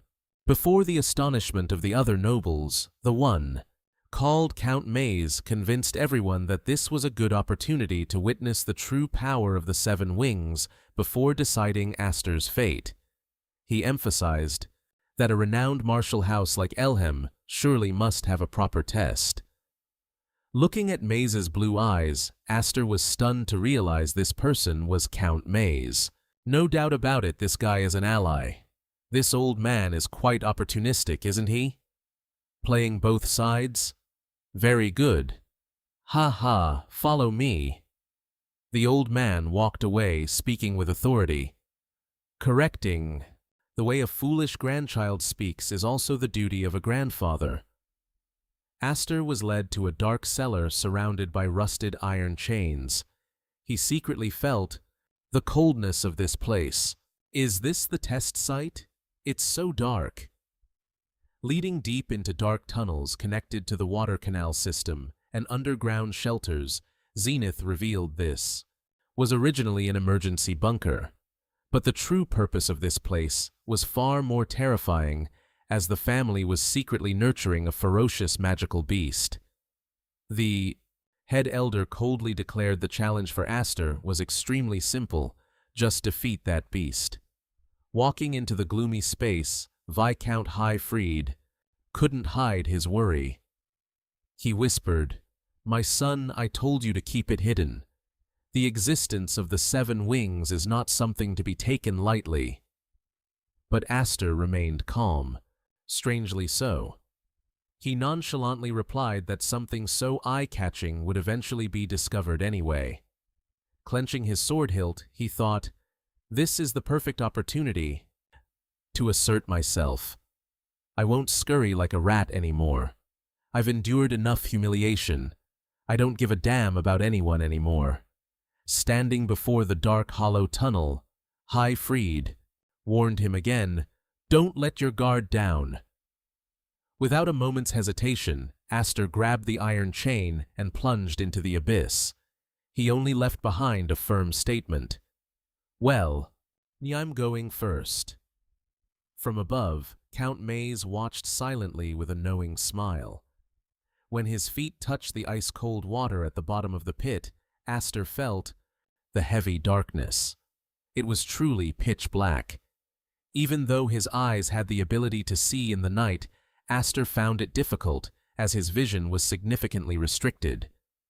"It's not too bad, but I still can't see a thing." From high above, Zenith's voice echoed down with sarcasm. He told of another person who was also given a chance to clear their name here, but ended up as a mangled corpse. Disdainfully, he repeated that, in the final moments, that person only knew how to cry and scream pitifully. Suddenly, a giant shadow with glowing eyes appeared right behind Aster, accompanied by the spine-chilling warning of the head elder, "Don't let me down, kid." It was a giant magical beast covered in blue fur, radiating a sinister purple energy with angry red eyes. It opened its mouth and roared thunderously, revealing sharp fangs ready to tear its prey apart. Facing the ferocious creature charging madly, Aster drew his sword ready for the life-or-death challenge to begin. "He's way too reckless. If it were me, I'd have run from the start. Hey hey." Indeed, the rumors about the Elhem family secretly raising a magical beast right in their mansion were completely grounded. Facing the giant monster, Aster silently felt pity for himself for being born in such a crazy place where these evil creatures dwell. Seeing the broken sword and the blood-stained hands of the previous loser lying on the ground, Aster braced himself as the beast roared terrifyingly and lunged with immense killing intent. However, Aster easily dodged its swipe. His sword strikes were as smooth as silk, sending the monster straight to the afterlife. But before the smile could fade, a catastrophe occurred. The tentacles. Purple tentacles suddenly erupted from the beast's back, leaving Aster stunned. "What the?" he gasped, realizing with horror that this wasn't a normal magical beast, but an immortal entity, an undead. Watching this wicked scene from above, the high priest shouted in furious disbelief, not understanding why a monstrosity like that was kept inside the Zenith Mansion's dungeon. Zenith calmly explained that the creature is incredibly sensitive to the scent of blood and death, so he has been keeping it for his sword-fighting experiments. He nonchalantly revealed that it never dies no matter how much it's slashed or burned, and its secret purpose is to cleanly dispose of the family's unnecessary corpses. That's insane. It's a bottomless pit for disposing of human bodies. The high priest retorted sharply that confronting an immortal monster is an impossible challenge even for the most seasoned knights. He questioned whether Zenith was intentionally trying to let someone bearing the 7 wings die there. Zenith just let out a cold, chilling laugh. He declared that if Aster died, it would only prove he was a bottom-tier fraud, and someone without wings wasn't worth keeping as a trophy. He added coldly that even in death, Aster still had use. Perhaps his death was actually a better outcome for his own schemes. Standing behind the bars, Countess Maze silently observed with a mysterious smile. Looking down from above, she whispered to herself, "After bragging, Null that you'd better not die so easily, Aster." Down in the dark pit, Aster swung his sword repeatedly, but he quickly noticed something strange. His strikes seemed useless. No matter how many times he swung, he felt zero resistance. The monster wasn't even phased, and its wound regeneration speed was terrifyingly far beyond any normal undead. By nature, the undead are entities without life. To destroy them completely, one usually has to burn them with sunlight or use a holy artifact to cleanse the dark soul. Without either of those two methods, the basic manual for fighting undead says it's best to avoid combat. Fighting too much will just wear me out, and I'll die early, huh? Still, Aster firmly stated, "Of course I have no intention of retreating. If I only use mediocre moves, the 7 Wings title will mean nothing." To prove his true worth, he decided to pour everything into a single strike. "I will use pure power to crush this undead." Witnessing the magical energy erupting, Zenith was shocked. What kind of earth-shattering magic is this? Is this truly the ultimate power of the 7 Wings? above the high priest, and the others couldn't help but be shaken. What on earth happened down there? Did he defeat it? Amidst the thick dust, Aster still stood firm, sword in hand. But Zenith just coldly muttered, "Humph, what a pity." Suddenly, a black shadow lunged at him with terrifying speed. Aster was pinned to the ground by its massive claws. The monster roared, lunging for the kill, making the high priest scream in desperate panic. Aster caught in a life-or-death moment. Countess Maze suddenly stopped the high priest, who was about to dive down to save him. "Surely you aren't planning to do something as trivial as jumping down to save him, are you?" Before the high priest's anger at being stopped watching his own child die, Maze calmly advised him to stay calm. "Is it your child? Can you sit still?" Bystanders always talk better than they act. She pointed down into the deep pit and said, "Look closely down there. It seems that kid is still harboring a plan up his sleeve." Sure enough, even while pinned to the ground, Aster wore a confident smile and whispered, "Lucky. It seems this method is starting to work." The monster suddenly became strangely thin and withered, as if all its vitality was being drained away. Aster decisively swung his sword, piercing through the evil creature's body. He roared with determination, "Then I'll just repeat this until you truly vanish." Glowing red slashes were unleashed in rapid succession, pulverizing the monster's body. Witnessing that skilled footwork, the high priest was stunned, realizing he had seen it somewhere before. He judged that the technique was slightly different from his memory, but the power was undeniable. A storm of glowing red sword strikes enveloped the monster, creating immense pressure that shook the entire dungeon violently. The guards screamed for help as the ceiling began to collapse and the ground cracked open. Witnessing this horrifying scene, Grand Elder Zenith was shocked, asking himself, "Is this the true power of the 7 wings? Accept the truth, you stubborn old man." That is exactly it. The dust gradually cleared, leaving the onlookers in total shock. One person stuttered, asking if it was truly over, and what the hell had just happened, while their eyes remained fixed on the deep pit where the magical beast had just vanished. From above, Zenith, with glowing red eyes, judged that Aster hadn't used any high-level techniques. He had simply used overwhelming power from his abundant magical essence to draw the zombie into a massive vortex and crush it into debris. Standing in the middle of the wreckage, Aster breathed a sigh of relief. His eyes still glowed, forcing Zenith to silently admit that the caliber of someone possessing the 7 wings' hidden sigil was truly something entirely different. Zenith turned to look at the high priest and asked if this progress had been part of his calculations all along. Still unable to shake his shock, the high priest admitted that even he himself could not have imagined his son making such a great leap forward. Countess Maze gave a triumphant smile, cutting through the tense atmosphere to ask the elder if he had accepted the results of the test. Looking at the pale faces all around, Zenith declared loudly that no one here would dare to offer any objections.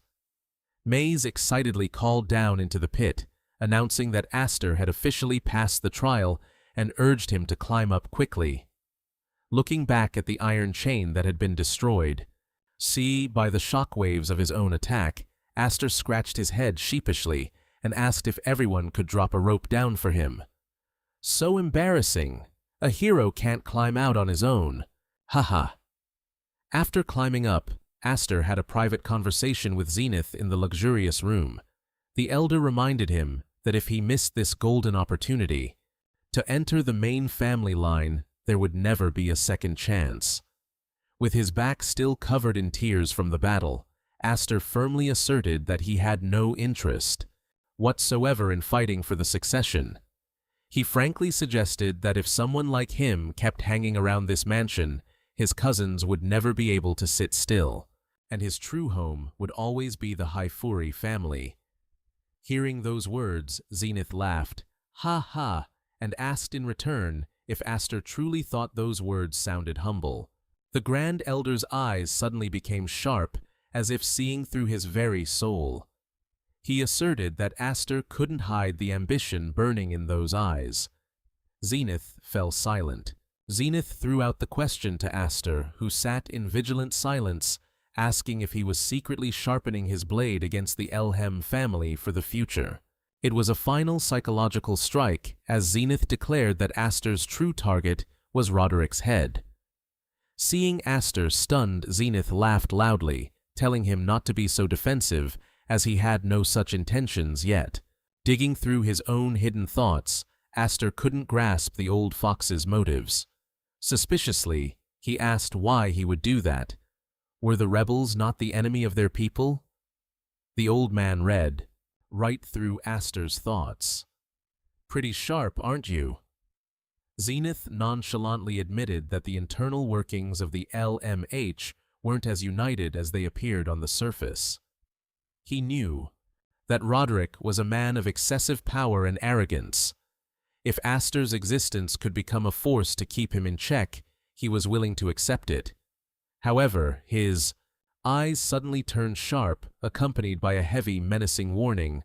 "But if one day you dare to bare your fangs at me, you'd better know exactly how terrible the consequences will be." Understood. Aster silently stepped through the door, inwardly lamenting, "Good grief, what an annoying old monster from the Elhem house." As soon as Aster stepped out, Viscount Highfreeze rushed over anxiously, asking if they were done talking and what the old man had said to him. Aster calmly explained that the Grand Elder wanted to bring him into the main branch of the family, but he had flatly refused the offer. Upon hearing this, Highfreeze was shocked to the point of freezing up. He stammered in disbelief. "What you did, what?" To the Viscount, refusing the chance to enter the main family was an incredibly huge waste. There was no reason to reject such a sweet deal. "What a pity, oh my God!" Count Mace approached from behind, reminding Aster that if he officially belonged to the main family, he would certainly receive privileges many times greater than what he had now. Aster narrowed his eyes at this mysterious blue-haired man and asked point-blank, "You are Count Mace, aren't you? Why were you making a proposal that seemed like you wanted to help me earlier?" Responding to the suspicion was a cryptic, wide smile. "What are you talking about? I just felt like teasing a brat with an arrogant look like yours." However, Mace immediately dropped the joking demeanor.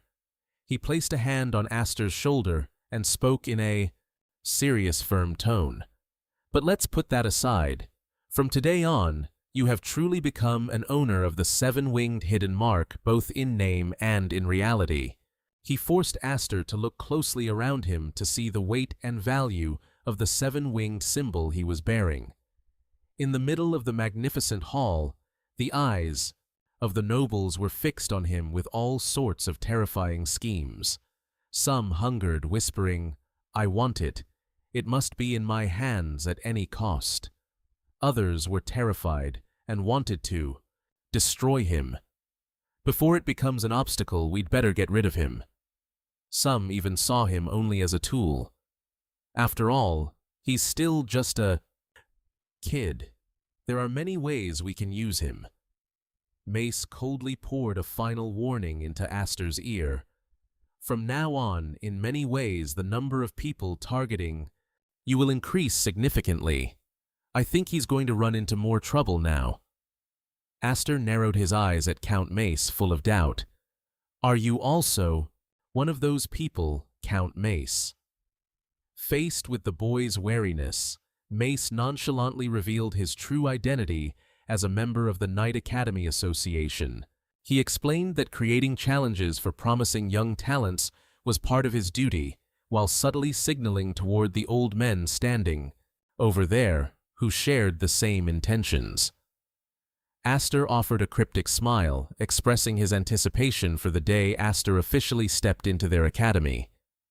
"We will meet again soon, Aster," He waved a friendly goodbye. Watching the blue-haired man's back, Astor silently assessed that this was an extremely strange person and told himself it was still too early to consider him an ally. Viscount Highfreeze came over, placed a hand on his son's shoulder, and urged him to depart quickly to tell the sisters about his excellent performance today. Astor smiled slightly in response to his father, but inwardly he worried that if his mother saw these injuries, she would surely faint. Meanwhile, at the main mansion, a knight knelt to report shocking news to Roderick. Captain the Night Squad reports that young Master Dallas passed away during the inspection that Lord Zenith conducted the other day. Instead of mourning his son's death, Roderick coldly replied that he already knew and immediately shifted his interest to the Highfreeze family's child, who had just been summoned by the elders. He calmly asked about Astor's outcome, leaving the knight stunned, wondering if he even cared about his own son at all. Children to him are probably just extraneous items. Who cares if they live or die? "Humph, just tell me," Roderick ordered with an expressionless face. The knight continued, reporting that just as predicted, that child truly carried the 7-winged hidden mark. Given the concern that if this continued, the balance of power, which had been maintained for so long within the LMH, could completely collapse, the knight suggested, should we take any preventive measures? However, Roderick kept his cold expression and firmly ordered, just leave him alone. He sat majestically on the throne of power, asserting that if the LMH could be shaken by an obstacle of this level, it would have been wiped out a long time ago. Roderick sat imposingly on the throne, looking coldly down at the knight, kneeling at his feet, nonchalantly declaring that he had no reason to rush, because sooner or later those legendary wings would belong to him anyway. To this cruel duke, letting Astor survive freely was just an interesting game until then. Let him have his fun for now. Let's see how long the child who escaped so successfully that day can manage to hold out. Roderick flashed a calculating smile, his blood-red eyes revealing a sense of possession when mentioning the boy's old name, the 7-winged child. So he already knew he was the child he had searched for in vain all those years ago. Time flew by, and 4 years later at the gate of the prestigious Dora Sin Knight Academy, the atmosphere became more bustling than ever. A booming announcement echoed requiring candidates to quickly gather for the entrance procedures. Amidst the swarming crowd, the appearance of a tall, imposing figure immediately attracted curious stares and hushed whispers. "Isn't that the famous guy? No way, I heard rumors he was supposed to be a much bulkier guy." Ignoring the chatter, Astor walked up to the registration desk. The person in charge coldly pushed a waiver form in front of him, emphasizing that the kingdom and the academy would not accept any responsibility for any injuries or accidents occurring during the exam. The guard continued demanding a mandatory procedure. "After that, present your winged hidden mark for us to check. We cannot let anyone lacking magic power sneak in here." The person in charge flipped through the roster, but as soon as he read the next name, he froze in astonishment. "All right, now it's time for the hidden mark of Astor Elhem." Before the eyes of the stunned official, the 14-year-old teenager curled his lips in a slow smile.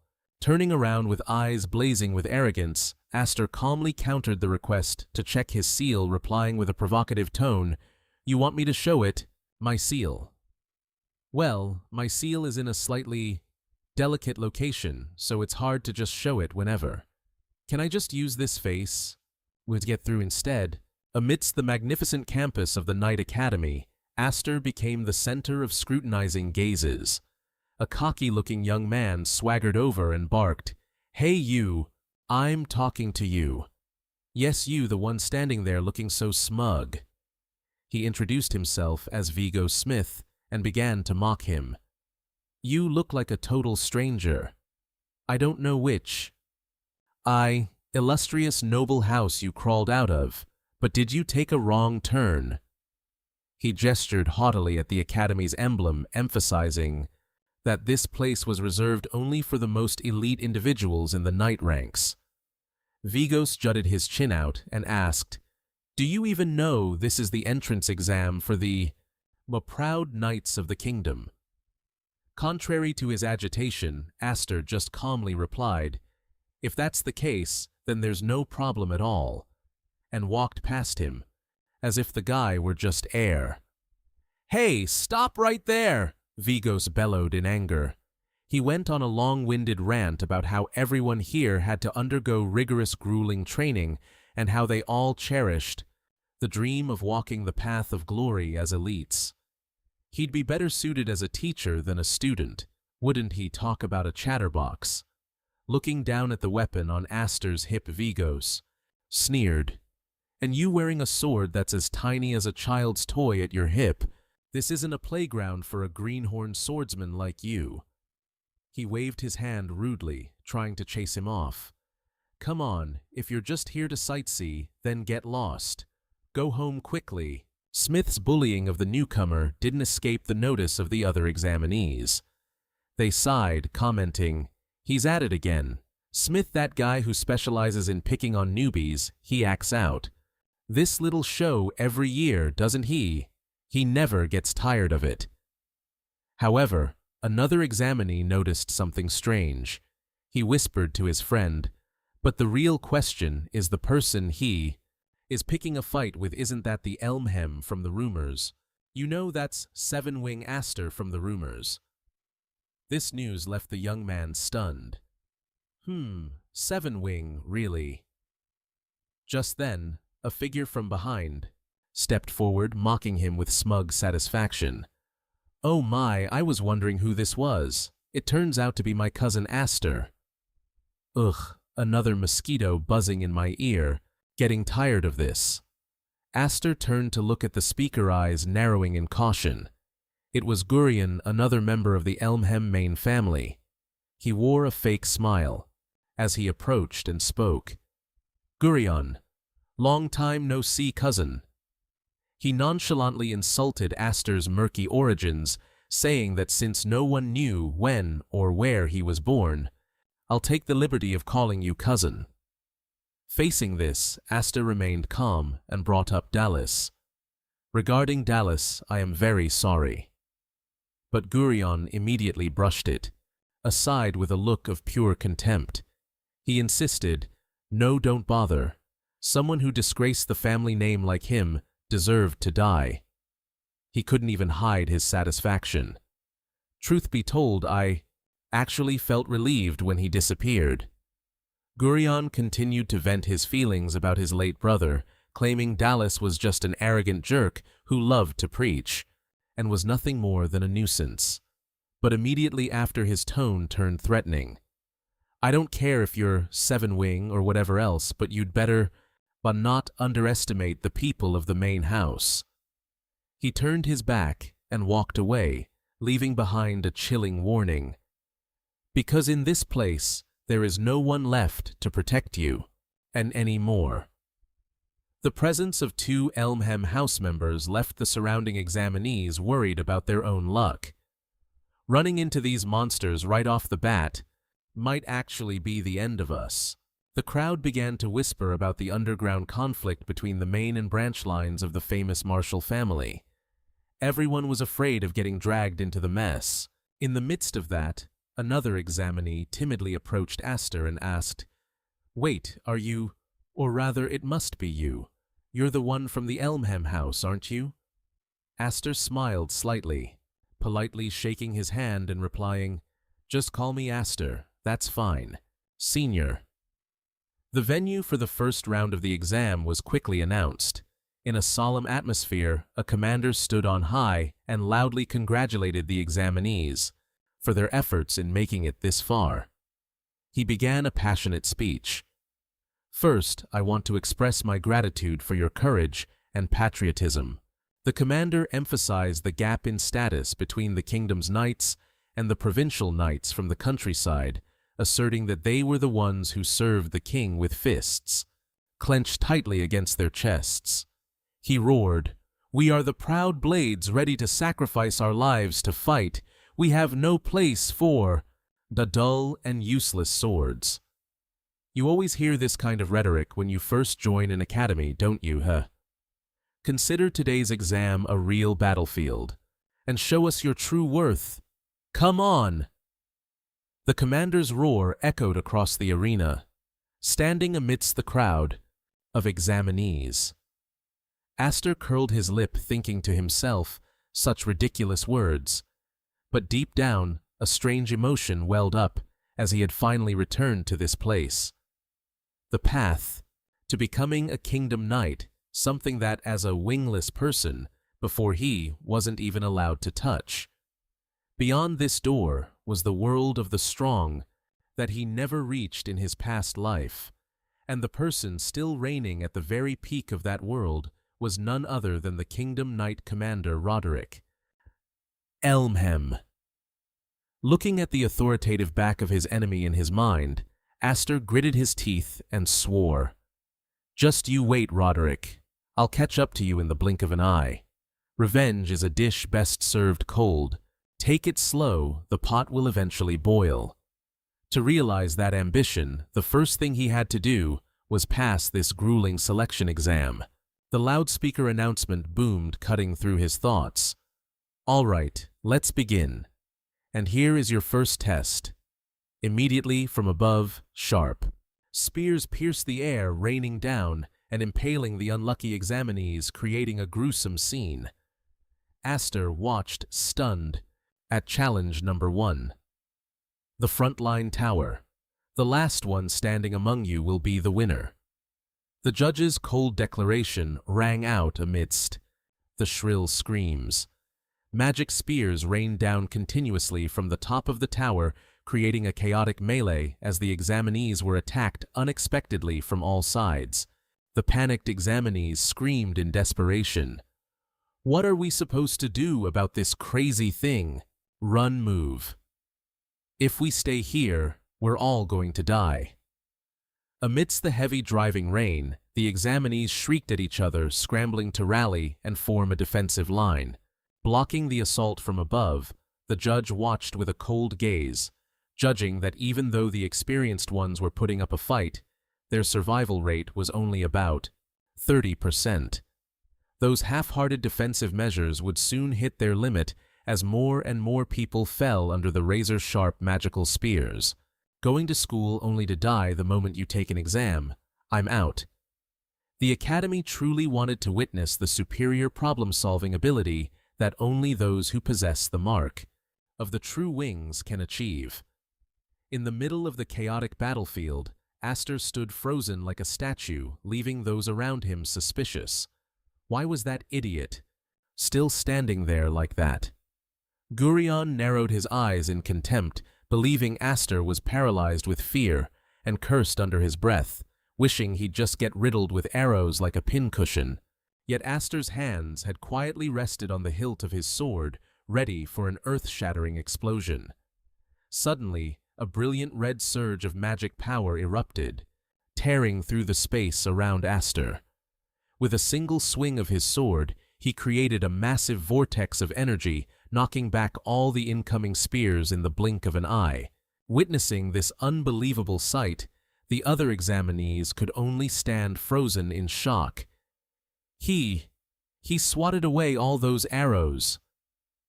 In the heart of the crimson storm, Aster held his head high, with eyes burning with arrogance. He smirked, challenging them. "Come on, shoot everything you've got at me." It was nothing more than a light tickle to him. In the middle of the dense rain of arrows, Aster released a surging red magic, swirling it into a terrifying cyclone that enveloped his body. Witnessing the impossible one, examinee panicked and blurted out, "What kind of monster is he?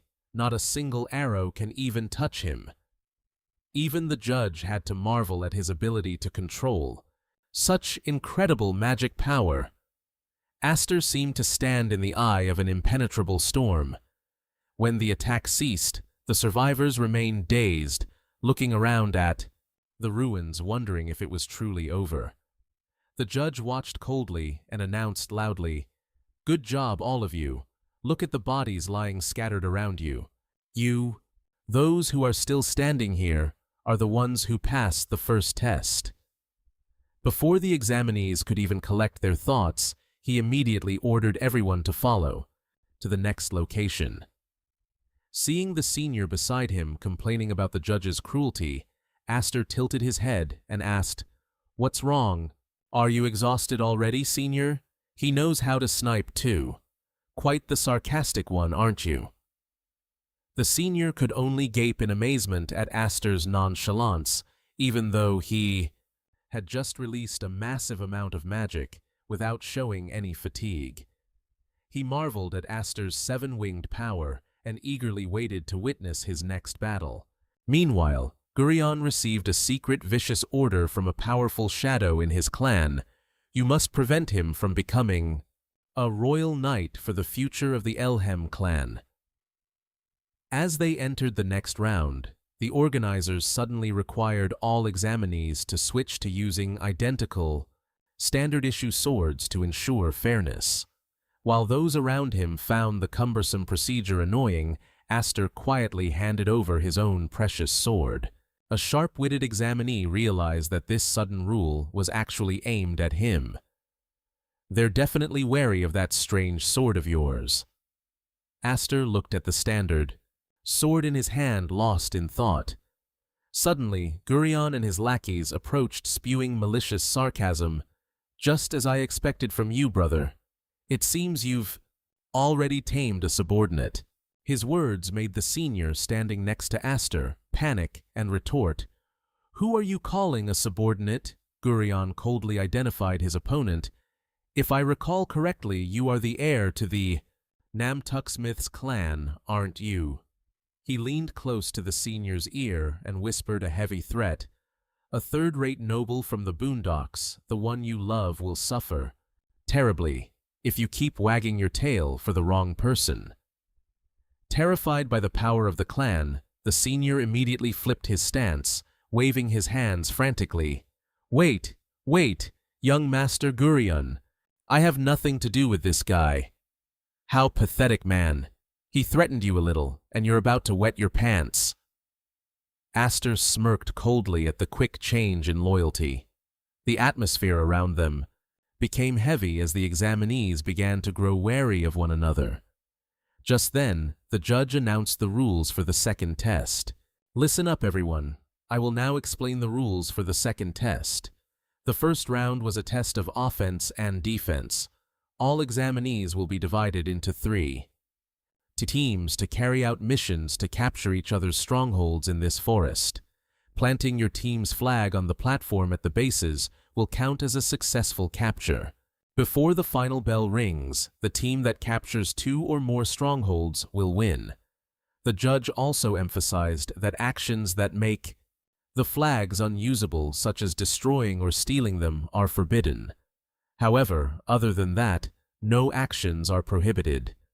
The swords given to you can be treated as a license to kill your enemies. The judge then announced the list of members who would face off during the exam. Gurion stood confidently under the red flag, while the cowardly Namtucksmith's guy belonged to the yellow team. Astor stood quietly under the blue flag, his eyes burning with focus as he observed his opponents. As soon as the smoke signal rose from the fortress signaling the official start of the test, Astor immediately entered the forest. "It's every man for himself, classmates. We're enemies now, huh? That's rough." Looking at the blue flag in his hand, Astor quickly analyzed the situation. There are 3 flags for each base. To win, you need to capture 2 or more bases, including your own. But he realized a cruel truth. What does that mean? Out of the 3 teams, only 1 team can pass this exam. Is that right, sir? Astor stated firmly.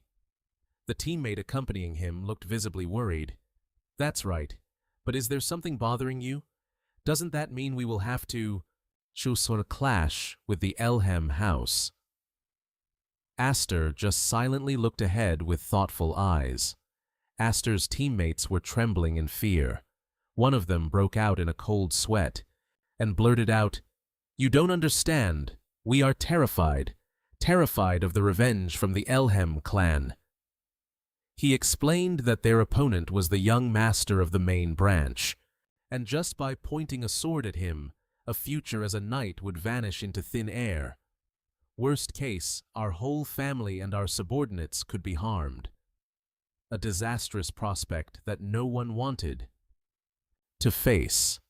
No one wants to make those powerful people their enemies. That clan is already at the very top. Who could ever touch his son? Aster asked coldly in return. So, are you all planning to give up on this exam? They've accepted defeat this time, to save their own skins, because if it's just an exam, there's always another chance. Anything is better than throwing away the rest of their lives in this place. For the weak, the Elhem family is nothing but a tyrannical nightmare. No one can resist, and Gurion is the face of that reign of terror. Aster rushes through the woods alone, muttering to himself, never expecting to end up isolated during a team battle. But this is completely understandable. The strange, unnatural silence of the forest makes Aster suspicious, because there hasn't been a single clash yet. He wonders if they're just wary of each other, or if there's some other scheme at play.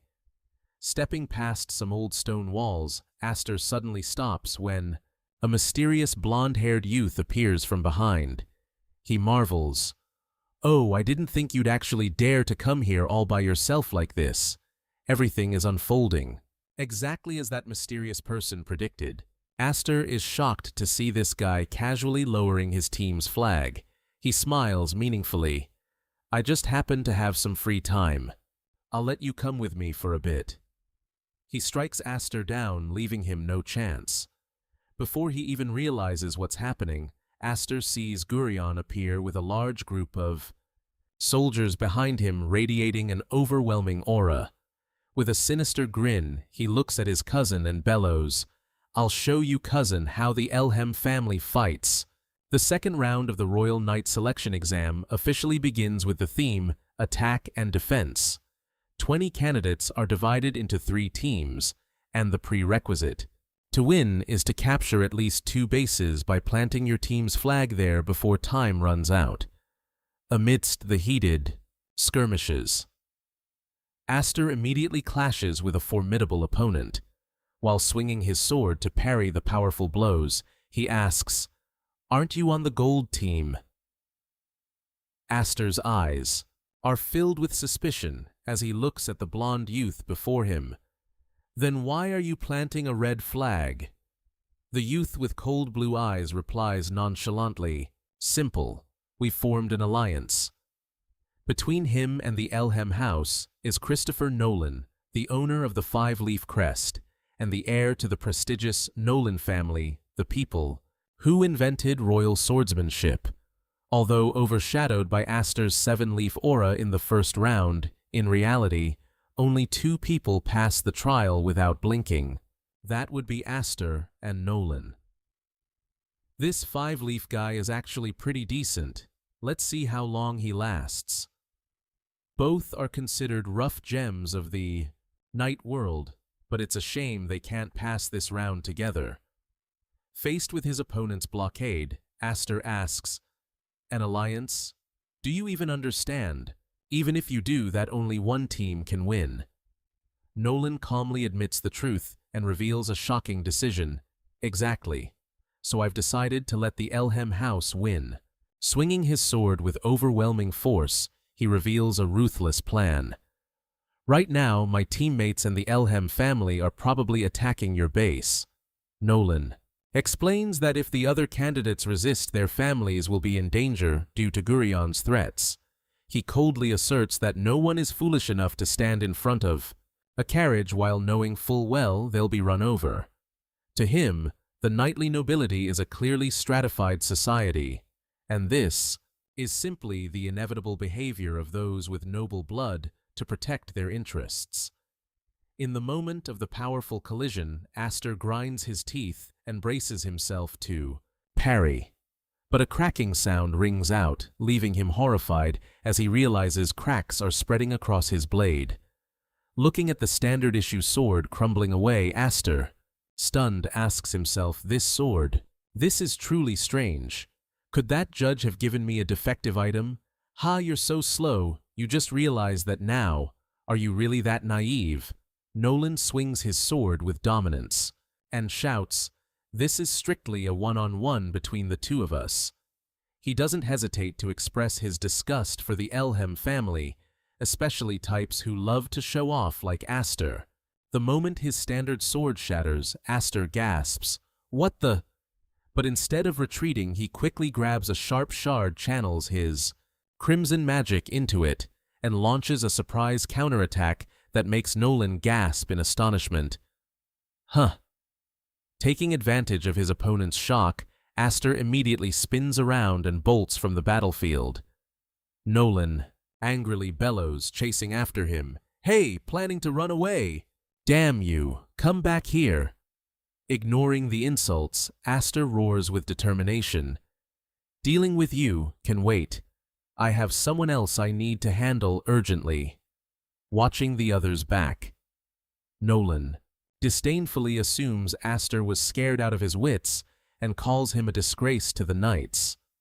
Nolan picks up a broken sword fragment from the ground and realizes its quality is garbage, even for cheap gear. He mutters, I see. This is definitely the Elhem's doing. They dare to play dirty to ruin the fun. Meanwhile, Aster has run back to his camp.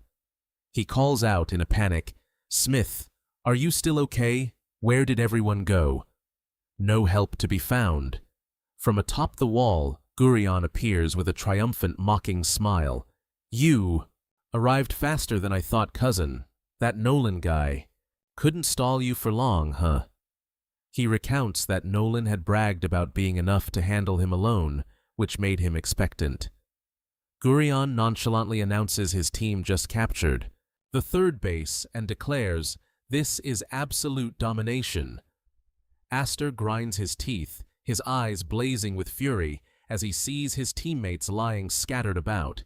He growls at Gurion, what have you done to my teammates? Gurion looks at the scene before him with smug satisfaction while a cold blade suddenly rests against Aster's back. The one holding it is none other than Smith. The senior who was fawning over him just moments ago has now turned on him in a cowardly act. About that, don't blame me, he says, backing away and justifying his betrayal. From the start, I told you I wouldn't follow you, didn't I? I'm not joining a fool who dares to stand against the Elhems. Standing on the high wall, Gurion bursts into hearty laughter at the sight of his cousin's isolation. Ha ha ha. That bunch didn't even bother to put up a fight. He looks down at Aster with contempt and adds, even if they're a bunch of country bumpkins, they still have enough brains to know whose side to take. Aster remains frighteningly calm. He asks in a low voice, you really think just gathering enough numbers means you can beat me? Gurion smirks confidently. No, you're dead wrong, cousin. I've already won. Overly confident, aren't you, relying on your family's power, huh? He leisurely repeats the rules of the game, that the winning condition for this attack and defense battle is to hold at least 2 bases when the match is over, Gurion. Your deadlock strategy against Asta has been exposed. Even if you desperately run around trying to plant flags at other bases right now, you don't have enough people left to guard them anyway. Where is that flag? He smirked, painting a picture of Asta's defeat. He insisted his team only needed to wait for Asta to leave, then leisurely replace the flag with a red one at another base. He held up 2 fingers, emphasizing his point. You need to hold at least 2 bases. Then I guess we win. Asta's gaze suddenly sharpened. Coldly, he declared, in that case, I'll make sure you can't carry out That plan by taking all of you down right here.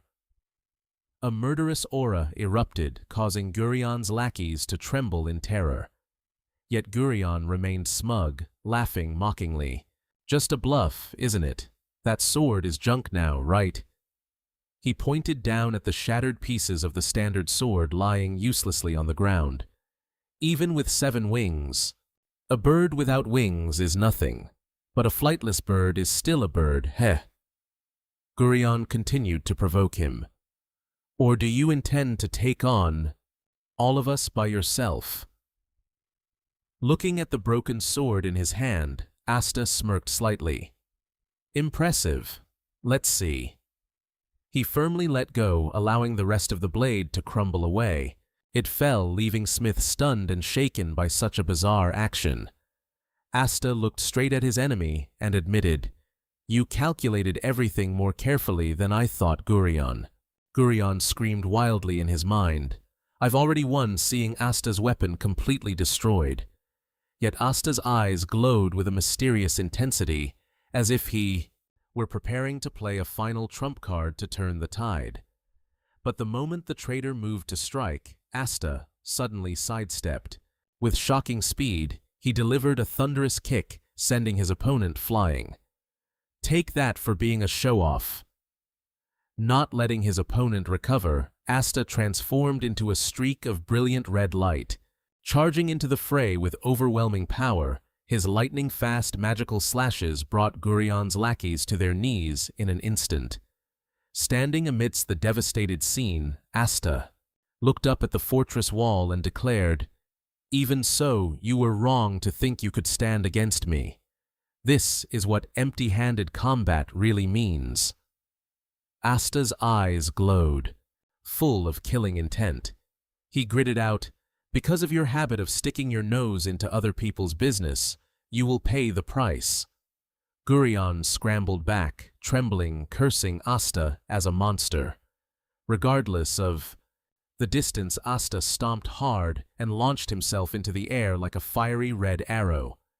Witnessing this absurd sight, Gurion screamed in horror.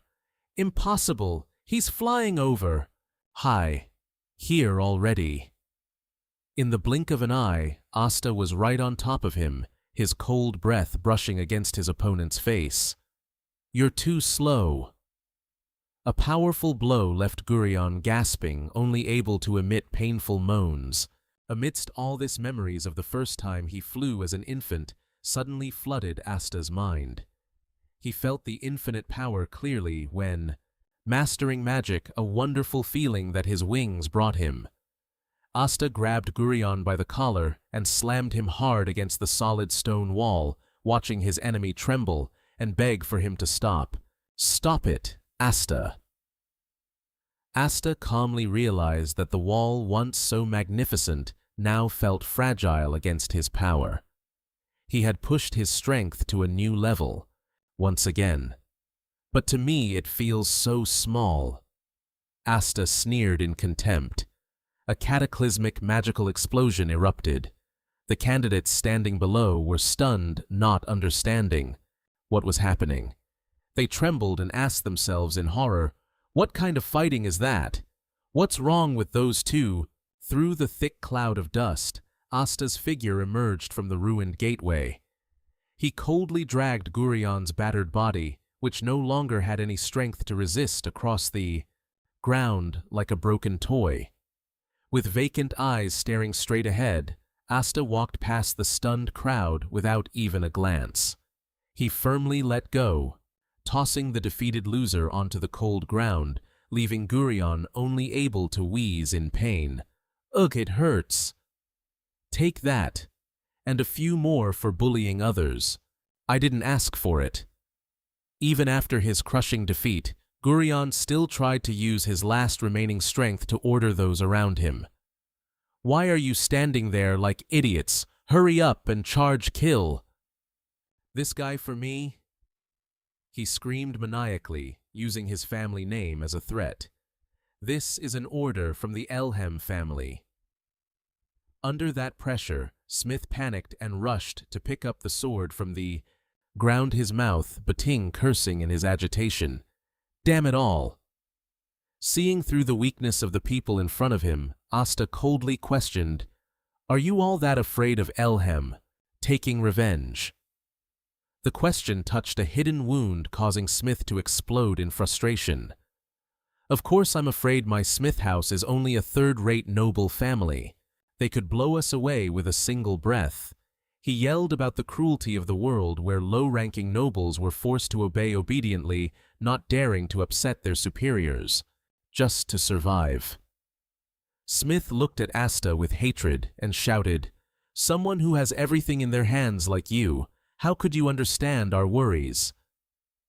Asta silently watched the man trembling. His eyes were deep, revealing no emotion. Asta gave a slight mysterious smile, which made Smith startle and ask, "Well, why are you smiling like that?" In his heart, Asta recalled what his sister Kudo once said, "You don't understand the feelings of those who have nothing." Although acknowledging he was in a position of privilege, Asta believed that precisely because of that, there were things only he could do. Pointing his broken sword at Gurion, who was pathetic on the ground, he declared loudly, "The enemy of mine is Elhem. If you all can't do it, I will step up and change everything. Even a worm will turn. Someday this Elhem family will be suppressed too." Asta's shout echoed throughout the arena. "The Elhem family is arrogant and overbearing as they are now. I will crush them with my own hands." The surrounding candidates were stunned, unable to believe their ears. Smith stammered, asking, "Do you know what you are saying?" With glowing eyes, Asta coldly confirmed, "Yes, this is a declaration of war." He warned that blind loyalty to Elhem only leads to betrayal and a miserable death. If you don't want that, the only way is to stand up and fight. The 7 wings on my back are the power to make that happen." Asta roared. He gave the crowd a final choice. "So you choose. Are you going to follow him or follow me, huh?" Gurion screamed frantically, threatening to remember the face of every person who dared to betray him, making the third-rate nobles terrified of the future consequences. Smith gritted his teeth, his inner struggle intense. He frustratingly exclaimed, "Damn it now, either way, I'm screwed. They're in a tough spot, huh?" Finally, Smith decisively grabbed the blue flag and rushed toward Asta. He asked with all his stakes on the line, "Are you certain you will defeat him if you are only giving us false hope? Only for nothing to change. In the end, I will despise you for this, before the firm promise of, I promise." From Asta Smith gathered all his courage and yelled, "I, Vega Smith, the eldest son of the Smith house, officially support Asta Elhem." Smith's action shook every single candidate. They realized Gurion's plan had completely collapsed. Amidst the astonishment of everyone, Asta coldly pointed his sword at the enemy's neck, officially sealing his victory in this round. Smith, screaming to shatter the silence, "What are you all still standing there for?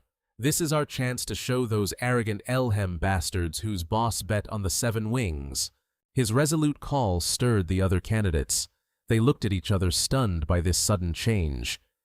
Seeing the scene unfold, Aster smirked to himself. "Thought so. Someone's finally broken the ice.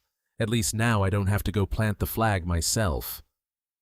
Having hooked this big fish, he breathed a sigh of relief. However, his eyes remained pensive. "Still, this isn't enough. I need more allies to completely topple House Elhem." On the other side, Gurion was kneeling in humiliation when a subordinate scurried over, worriedly asking, "Sir, are you all right, Lord Gurion?" He immediately swatted the guy's hand away and roared, "Don't touch me, you useless trash!" The outburst of rage distorted Gurion's face, looking terrifying. He gritted his teeth in resentment. "They want to overthrow House Elhem. That garbage from the cadet branch. If I let him get away with this, I'll have no face left to show the main family." He stared at his blood-stained hands, fueled by a crazed desire for revenge. "I'm not like my brother. I can't let it end here." Right then, a cold voice rang out. "What's wrong? We haven't seen each other for long, but you look pathetic, don't you?" Gurion looked up, shocked to see Nolan standing tall before him. Like a drowning man grabbing a straw, he shrieked in frustration. "Where the hell have you been all this time? Wasn't handling him your job? You lost, so what's with the excuses? Did he just find a shield for himself?" Looking at Nolan's steady back, Gurion thought triumphantly, "That's right, we still have this guy on our side. Although his emblem isn't the 7 wings in terms of swordsmanship, he's definitely the strongest here." He frantically pointed at Aster and ordered, "Hurry up and cut that guy down for me." But Nolan kept a blank expression and calmly said, "I came to return this." He coldly announced his intent to sever ties with the spineless coward. "Your methods have truly gone against my knightly spirit. Consider our alliance terminated here and now." Nolan turned his back and walked away, leaving Gurion frozen in absolute shock. This sudden U-turn by the Nolan house left the remaining candidates in utter confusion. They were lost on the battlefield, not knowing who to trust or follow anymore. Nolan walked coldly toward Aster, firmly declaring that this exam has no place for cowards. "Don't tell me you thought you could pass without settling the score with me." He wanted to use the swordsmanship his family is so proud of to measure his real strength against Aster's 7 wings power. This guy's tough, but whether he can actually beat him is the real question. Nolan poured all his magic into his sword, creating a brilliant golden glow, then charged with terrifying speed. He roared with determination, "Let's settle this right now and see who is truly stronger." Contrary to that rush, Aster just smirked mysteriously and replied, Let's leave that for later." Immediately, a fierce red aura erupted. Aster easily blocked Nolan's lightning-fast strike, creating a powerful collision. Nolan was stunned to realize Aster was completely different from the opponent he had faced moments ago, an overwhelming pressure. That was breathtaking. This guy, he's totally different from before. Nolan wouldn't accept a delay. He reminded him of the Academy's cruel rule that only one team is allowed to pass. He screamed for an immediate fair duel to determine who was worthy of becoming a Knight of the Kingdom. Aster calmly closed his eyes, admitting, "It would be a huge problem for me if I had to eliminate someone as talented as you." He left Nolan stunned when he boldly declared, "Nolan, I want you to become a Kingdom Knight too." Aster explained that after rallying everyone to defeat House Elhem, forcing allies to drop out just because they were from different teams would be a terrible move. With a confident, calculating smile, Aster asserted, "I've got a plan so everyone here can pass. If we can all pass, then that's great. Why bother fighting?" Nolan and the other candidates were stunned, unable to believe their ears at the crazy idea Aster had just blurted out. Standing amidst the ruins, Aster insisted that while he wasn't 100% sure, he was quite confident as long as everyone cooperated. He looked down at Gurion, who was kneeling pathetically, and began the first step to turning the situation around. Aster held out his hand to the guy who had just tried to kill him, and coldly said, "Let's make peace." Soon after, an unprecedented sight occurred. At base, 3 silk ribbons representing the 3 teams, blue, red, and yellow, were tied together and flew in unison atop the tower. Witnessing this bizarre event, the judge screamed in rage, claiming that these candidates didn't even know how to plant the flags according to the rules. Aster calmly explained that the rules only required capturing 2 or more bases, but there was never a rule forbidding multiple teams from planting flags at the same main base. Therefore, all 3 teams had decided to form an alliance to jointly hold all the bases. He had successfully exploited a loophole. The judge must be salty. The judge, turning purple with rage, shouted that Aster was mocking the exam and demanded to know if he intended to shake hands with the enemy instead of destroying them according to knightly spirit. He roared about the knightly ideal of being the nation's sword, and threatened to fail everyone here for this ridiculous act. Unfazed, Aster asked if he intended to abuse his power to fail people who hadn't broken any rules. He leaned in and whispered a heavy warning into the judge's ear. If everyone is failed this way, will the main Elhem family just sit idly by when their own people are eliminated so unfairly? The threat hit home, leaving the judge speechless in absolute fury. The whole group was taken to a closed room and had to wait for an hour of tension. Smith was worried and restless, afraid they would all be failed after the reckless stunt just now. Contrary to his teammates' anxiety, Aster remained calm. He thought that at least this action had shown them that this matter was truly worth discussing. If you fail us all, who are you going to teach? Seeing Gurion finally agree to cooperate, Smith curiously asked Aster what he said to subdue that arrogant young master, but only received a mysterious smile in return. Suddenly, the large door swung open. A knight loudly demanded everyone's attention because Principal Mimia was about to announce the exam results. An elderly man with a dignified air walked in, demanding everyone listen closely to what he had to say, his eyes sweeping over the middle-aged man. As he approached, Aster couldn't help but wonder, "Is that the headmaster?" Looking at the man's somewhat plain appearance, Aster casually remarked, "He looks just like any other old geezer." The disrespectful remark immediately earned him a warning from the person next to him for being way too rude. Mimia stopped walking, looked straight at Aster and asked, "You're Aster, right?"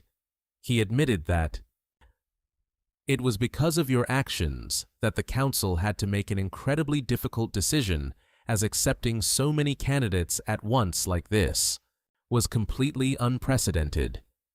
Mimia revealed that there was initially a proposal to redo the exam, but thanks to the support of other directors, the Academy finally decided to accept Aster's argument. Before the young man's doubtful gaze, Mimia suddenly broke into a radiant smile and clearly declared, "All of you have passed." This was truly the best news ever for students like us, ha ha. The whole room immediately erupted in joyful cheers. Smith and the other candidates couldn't hide their happiness, knowing they had officially become students. Mimia reminded everyone to keep pushing even harder, to prove that the Academy's decision today was not a mistake. He solemnly congratulated and warmly welcomed all the new recruits. "Welcome to the kingdom of Dora Sin's Night Academy." A cheer of relief echoed through the night, marking the beginning of Aster's journey in this place, having overcome the trial of the entrance exam. Aster and the others enjoyed a rare moment of relaxation in the Academy's massive hot spring. Smith soaked in the water and happily shouted, "This is what you call living great food, huge tubs, all thanks to Sir Aster." The other candidates chimed in excitedly, even declaring they would follow Big Brother Aster for the rest of their lives. Aster just silently enjoyed the warm water, thinking to himself that the most important thing was that they had dared to stand up against the Elhem people and officially become knight candidates. He believed this momentum would sooner or later become a great tide that would topple the Elhem family, and this was where the start of his rebellion would begin. Aster also couldn't help but think of his older sister Anfin, who had enrolled a year earlier and would surely be a powerful ally to help him understand the internal situation here before training officially started tomorrow. Just as he was about to stand up to get ready for his new life at the Academy, Aster suddenly felt something unusual behind him. He turned around in shock and screamed in panic when he saw a crowd of candidates staring intensely at the mark, on his back with worshipful eyes. What the hell are you guys doing? It turned out they believed the seven-winged stigma was a lucky charm of immense power, and so they were crowding around to get a piece of that luck. We are very concerned about this issue. Ha ha. Ignoring Aster's anger and resistance, the candidates sincerely knelt and prayed, begging the gods for blessings. Aster could only roar in helpless frustration at the ridiculous behavior of his new teammates, insisting that such luck would never happen. In another hidden corner of the castle, a mysterious woman stood on a balcony, coldly expressing her disappointment to Ryan, who was kneeling at her feet. She mocked him, saying that instead of crushing the seven-winged kid, he had let himself be conquered, and returned empty-handed in such a pathetic way. Helen Elham glared at Ryan kneeling before her, her voice trembling with fury. I heard you even let him declare that he would crush the Elhams. You suffered such humiliation and just stood there watching. Ryan trembled in fear, begging, I'm sorry, Mother. I will make up for this mistake. Next time I will meet your expectations. But a thunderous kick cut him off. Helen coldly declared, there will be no next time for a trash like you. They say even a tiger doesn't eat its own cubs, right? Maybe I'm a demon in human skin.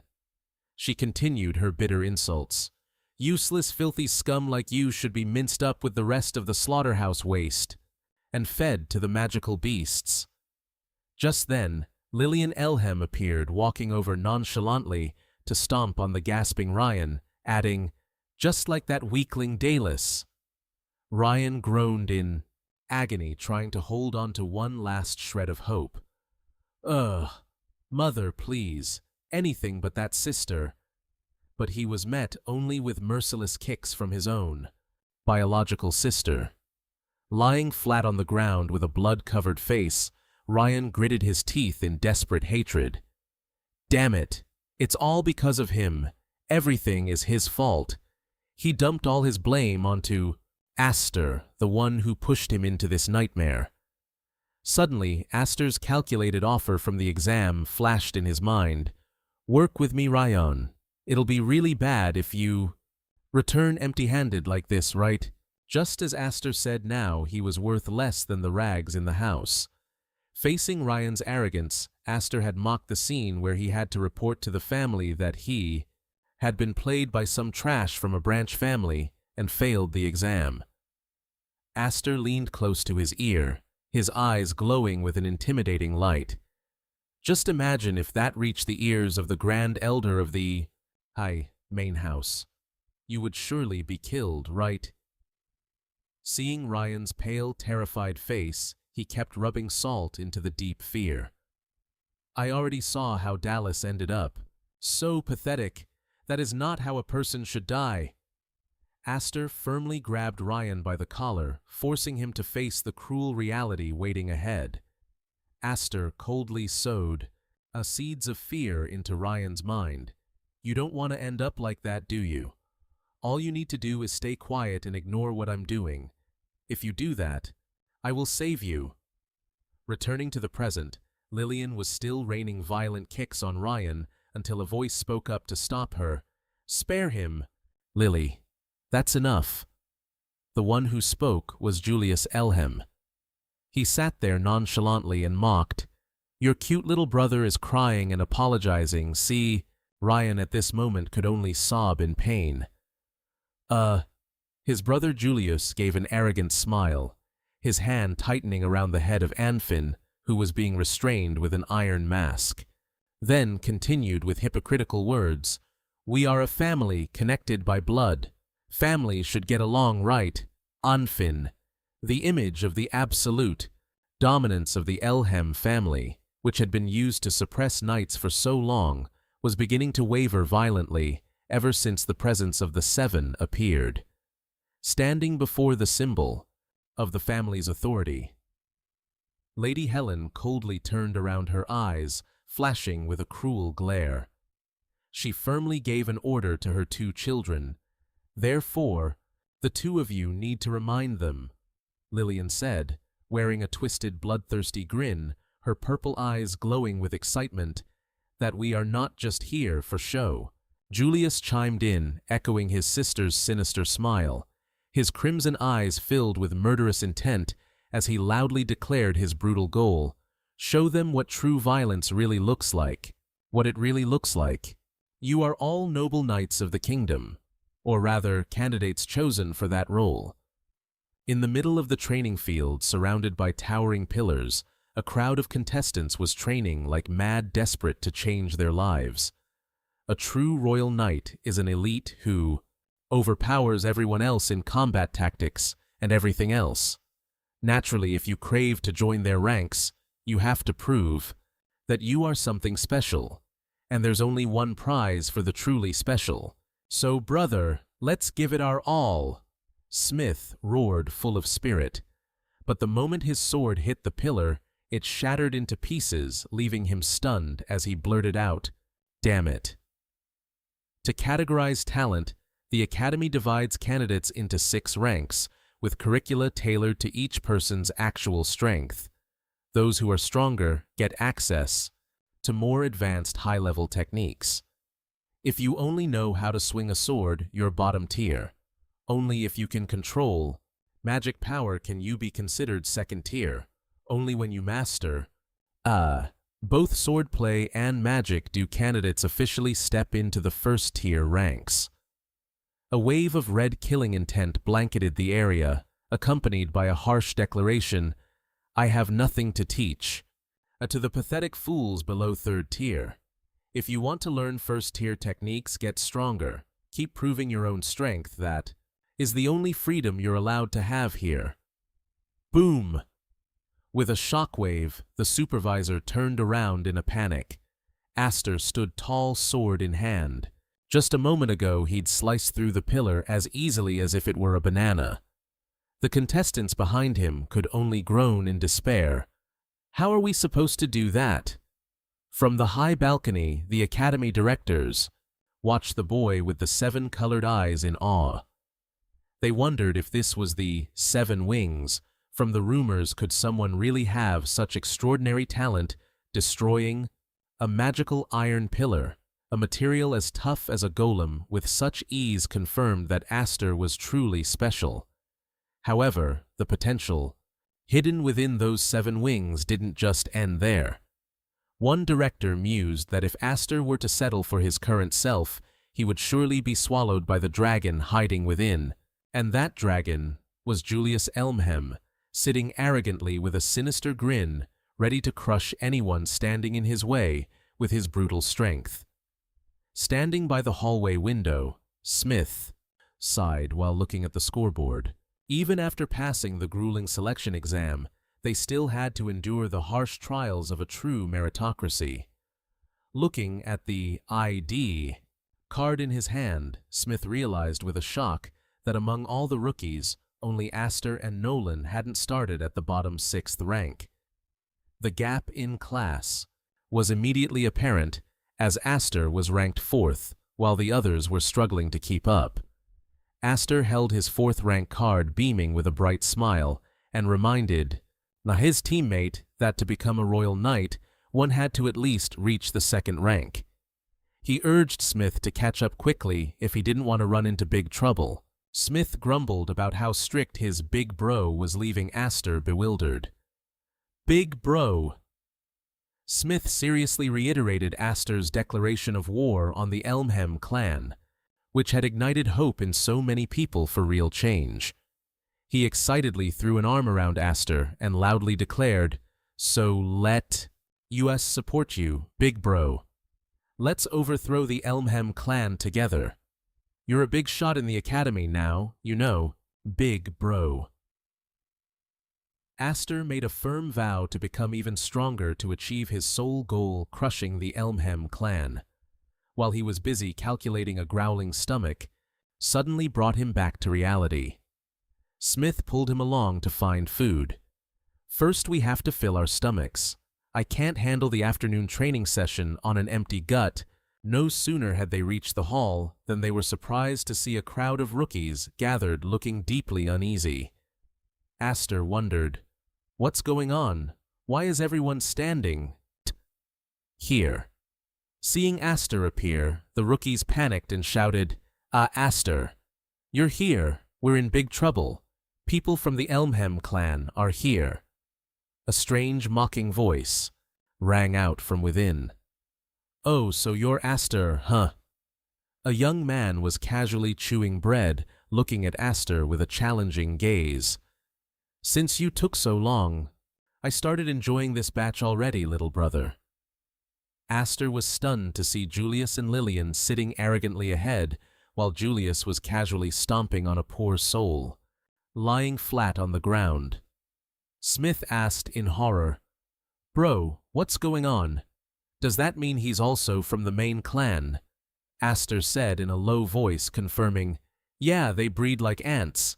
That is Julius Elmhem, the second son, and second in line for succession of the main clan, along with his younger sister Lillian. This tyrannical pair of siblings is notorious as the most cruel and vicious members of the entire Elmhem family. Wherever they go, they only leave destruction. They are ready to crush anyone standing in their way, with merciless ruthlessness sowing seeds of terror for anyone who dares to oppose them." Aster quietly cursed himself for forgetting about the presence of these two dangerous individuals at the academy. Lillian looked at Aster with eyes, full of intrigue. You've got a pretty cute face."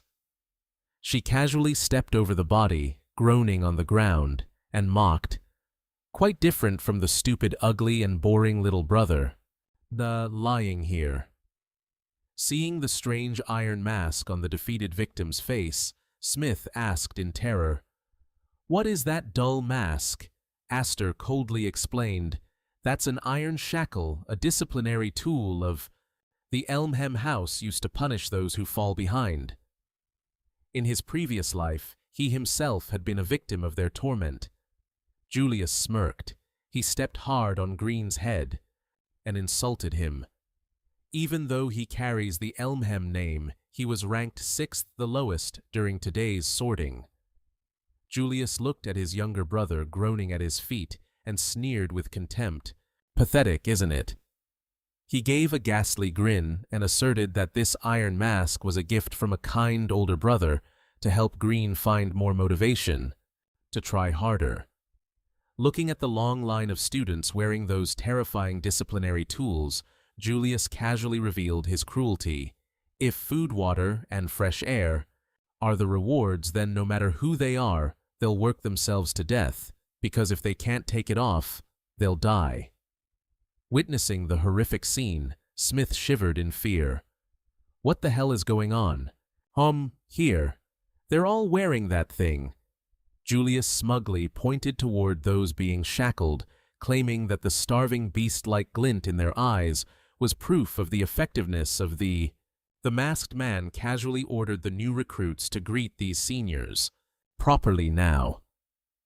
Julius suddenly turned to a figure standing behind him and urged, "You two, dear. Go on, don't be shy. Let everyone see your face," he sneered as a red-haired girl approached. "It's been a long time since you all reunited, hasn't it?" Aster froze.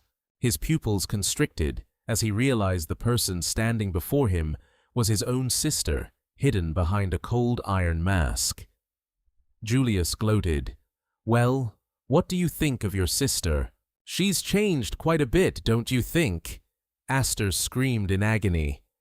"Anfin, oh God, even his own sister.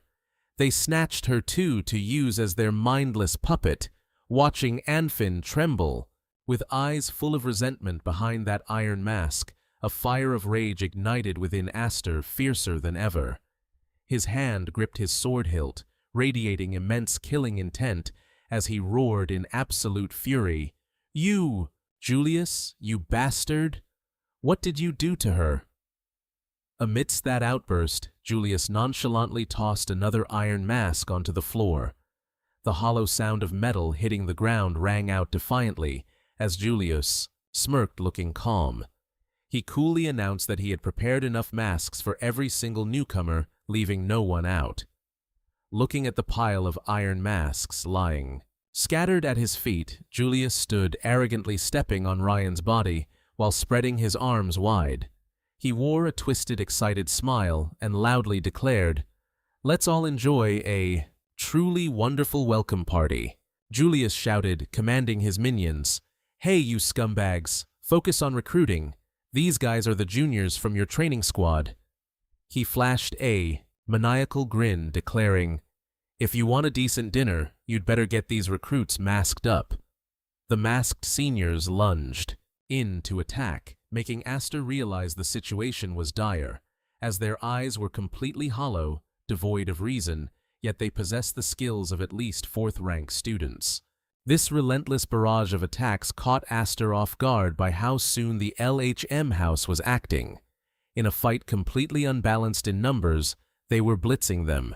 "If we hesitate, we're finished." Watching his comrades fall one by one, Smith screamed in a panic, "What do we do, boss? At this rate, everyone's going to turn into those masked puppets." In this life-or-death moment, Astor swung his sword in a crimson arc, unleashing a burst of magical power that knocked back all the seniors, who were closing in. In an instant, cries of pain echoed as the masked crowd was thrown back, revealing Astor's eyes burning with killing intent as he glared straight at the mastermind.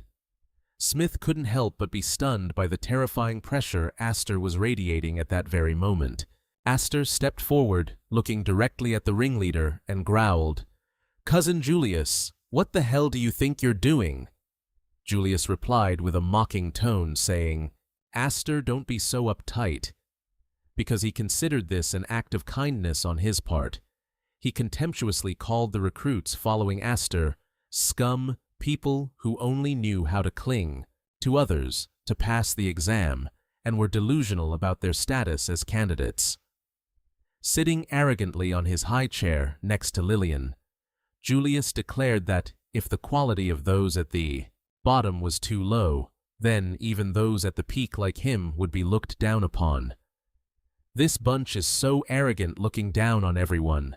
This is completely ruined, guys." As the one in charge, he asserted that he could not allow such mediocrity to exist and decided to personally take care of everyone, LHM style. Holding an iron mask in his hand with a twisted, cruel smile, Julius stomped hard on the head of a student groaning on the ground. To those arrogant words, Astor coldly replied that he hadn't asked and didn't care about anything he just said. Astor roared, in fury, demanding that Julius immediately remove that hideous thing from his sister's mouth. He channeled his blazing red mana into his sword and lunged at Julius, but was unexpectedly blocked by Anfin herself. Seeing his sister protecting the enemy, Astor was shocked, unable to believe his eyes. Anfin looked at her younger brother with cold, lifeless eyes behind the iron mask. Julius stood nonchalantly behind her, mocking, "Astor, don't take your anger out on me, because Anfin is by my side completely of her own free will." He challenged Astor to ask his sister himself, while Lillian amusedly laughed at her brother's cruelty. Astor painfully realized why his mother had been so worried after not receiving any news from Anfin for so long. It turned out she had been enduring this tragic nightmare. He was determined to save her from their manipulation, screaming that she didn't have to listen to them anymore. But that good intention was met with a brutal slash from Anfin. In the moment Astor hesitated, Nolan suddenly lunged forward, shouting, "What are you hesitating for?" He declared that if Astor couldn't bring himself to do it, then he would finish off that bastard Julius himself. Nolan charged straight toward the leader. He despised Julius's lack of honor and sneeringly demanded he draw his sword so he could taste the technique of the Nolan family, which would be carved into his soul. However, he was, on a completely different level, catching the sword with his bare hands. So, a guy who works harder at swordsmanship than others is considered a great knight. He was stunned, realizing the terrifying pressure from him. A wave of fiery mana surrounded Julius, making Nolan gasp because of the heat. This mana was emitting actual heat. Julius laughed arrogantly. He loudly proclaimed the philosophy of the strong. The strongest is the only one who matters. Immediately, he delivered a thunderous kick, sending Nolan flying and collapsing in pain. Seeing his comrade in danger, Smith rushed over in a panic. "Hey, are you okay?" Nolan in agony. "What do you think? Stupid question." Julius watched the pathetic scene with a smug look. He admitted he loved trampling on the self-respect and dignity of those who always acted as noble as them. Lillian nonchalantly picked up an iron mask and approached closer. She flashed a twisted smile and decided she would make Nolan her own special pet. She contemptuously dismissed Smith's existence and coldly declared, "Weakness is a sin, you know." Julius responded gleefully, asserting that only the strong have the privilege to speak. Meanwhile, the surrounding scene descended into chaos as other students were continuously forced to wear iron masks amidst desperate screams, "Help me stop it!" Julius stared piercingly at Aster, challenging him. "Where will your future go when everything is slowly swallowed by the stronger?" Aster didn't say a word, his eyes glowing with a deadly gaze. Julius still smirked, challenging, "What's wrong, brother?" Immediately, Aster roared and lunged, like a blazing red whirlwind. A cataclysmic magical collision erupted as Aster poured all his strength into the slash, yet he couldn't penetrate the mana shield of his. Even though he tried to push with all his might, it was no use. He quickly grabbed his neck. The terrifying heat caused Aster pain as he witnessed the fury of his brother. Smith could only cry out Aster's name in shock, but Julius maintained his arrogant expression and scoffed. "Is that all the 7 wings can do? How disappointing. I thought you'd be more useful than this." He scoffed, reminding him that Aster had only blocked one of his attacks and warned him not to get too cocky. Aster's eyes blazed amidst the flames. Suddenly, he spun around, generating a powerful crimson vortex of magic. Julius was stunned, realizing something was wrong, as his own magical flow was being swept up and twisted to his opponent's will. The compressed magic erupted with immense force, blasting Julius away and shattering the solid stone walls into 1,000 pieces. Amidst the rubble, Aster sheathed his sword with cool, calm composure. "Were you mumbling something just now? Sorry, I wasn't listening. I'm sure you're done yapping now, right? He really is like a hornet." Aster walked toward the defeated opponent, his sword still radiating a threatening aura. Standing over the pathetic fallen, Julius Aster challenged him in a low, cold voice. "Why don't you repeat what you said before?" He recalled the insults about how trash should know when to keep their mouths shut. Aster stared straight into his opponent's eyes, his eyes glowing brightly as he demanded, "Is that really what you said?" Looking at the devastated scene, the onlookers gasped in shock. That bastard! He actually pulled it off. And so, amidst the wreckage, Aster stood quietly. "So much for all that big talk. What happens now?" Aster's gaze remained unshaken. Julius scrambled to his feet, brushing off the dust, and grumbling irritably, "Ugh, that really hurt. You actually blew me away quite a distance. Look at this guy. He doesn't even know when to be scared. What are you planning to do if you dare scratch this precious insignia of mine, huh?" Seeing Julius still standing strong after such a destructive attack, Smith and June couldn't believe their eyes. He's completely unscathed. Contrary to the crowd's fear, Lillian appeared incredibly excited. "Looks like we're in for a show. This is getting me fired up." She didn't hesitate to mock her own brother bitterly. "You're pathetic, brother. All that boasting only to get countered this badly, honestly, Julius." Still maintaining his smug expression, he nonchalantly replied to his sister's teasing, "Hey, don't just blurt it out like that, Lily. Even a guy like me can get hurt, you know?" He quietly looked down at his shattered sword. His murderous intent flared up again, accompanied by a cold threat directed straight at Aster. "You've got some nerve doing that," Julius roared in rage as his pride was wounded. "How dare you call me trash?" He unleashed a surging wave of magic, as if to incinerate everything around him, looking at Aster, who stood calmly. Julius gritted his teeth and sneered, "You're really getting too arrogant just because I played along with your little family game." He threatened in a low voice, "I hope you, are ready to taste death." Julius screamed and lunged forward insanely. However, Aster maintained his indifferent attitude. He swung his crimson glowing sword and replied coldly, "Oh, is that so? Cut the long-winded threats. If you're coming, then just bring it." Julius poured his full power into a slash, carrying a massive flame determined to crush his opponent. Aster quickly dodged his eyes, calmly observing every movement of his enemy. Just as both were about to land a decisive blow, a powerful voice suddenly rang out. That's quite enough interference. Both of them were startled to realize the familiar presence. This voice, Count Mace. Count Mace appeared with an elegant look and a leisurely smile on his face. He looked at the surrounding wreckage and sighed softly. "What do you think a dining hall is for anyway? It's such a headache when you kids go around making a mess like this. Good heavens, you have really turned this place into a battlefield." Count Mace walked over nonchalantly. He couldn't just stand by and watch the destruction anymore.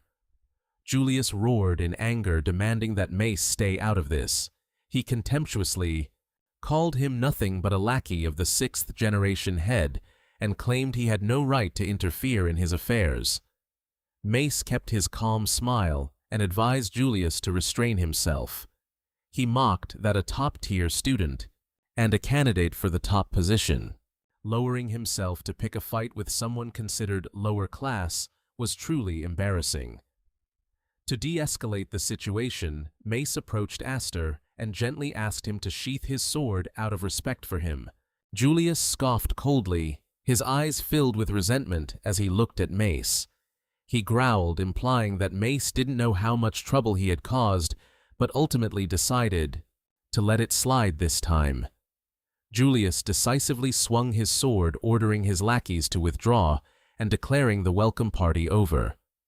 Watching his enemy try to leave while Anfin's situation had yet to be resolved, Aster started to rush after them, shouting, "Wait, I'm not done with you yet."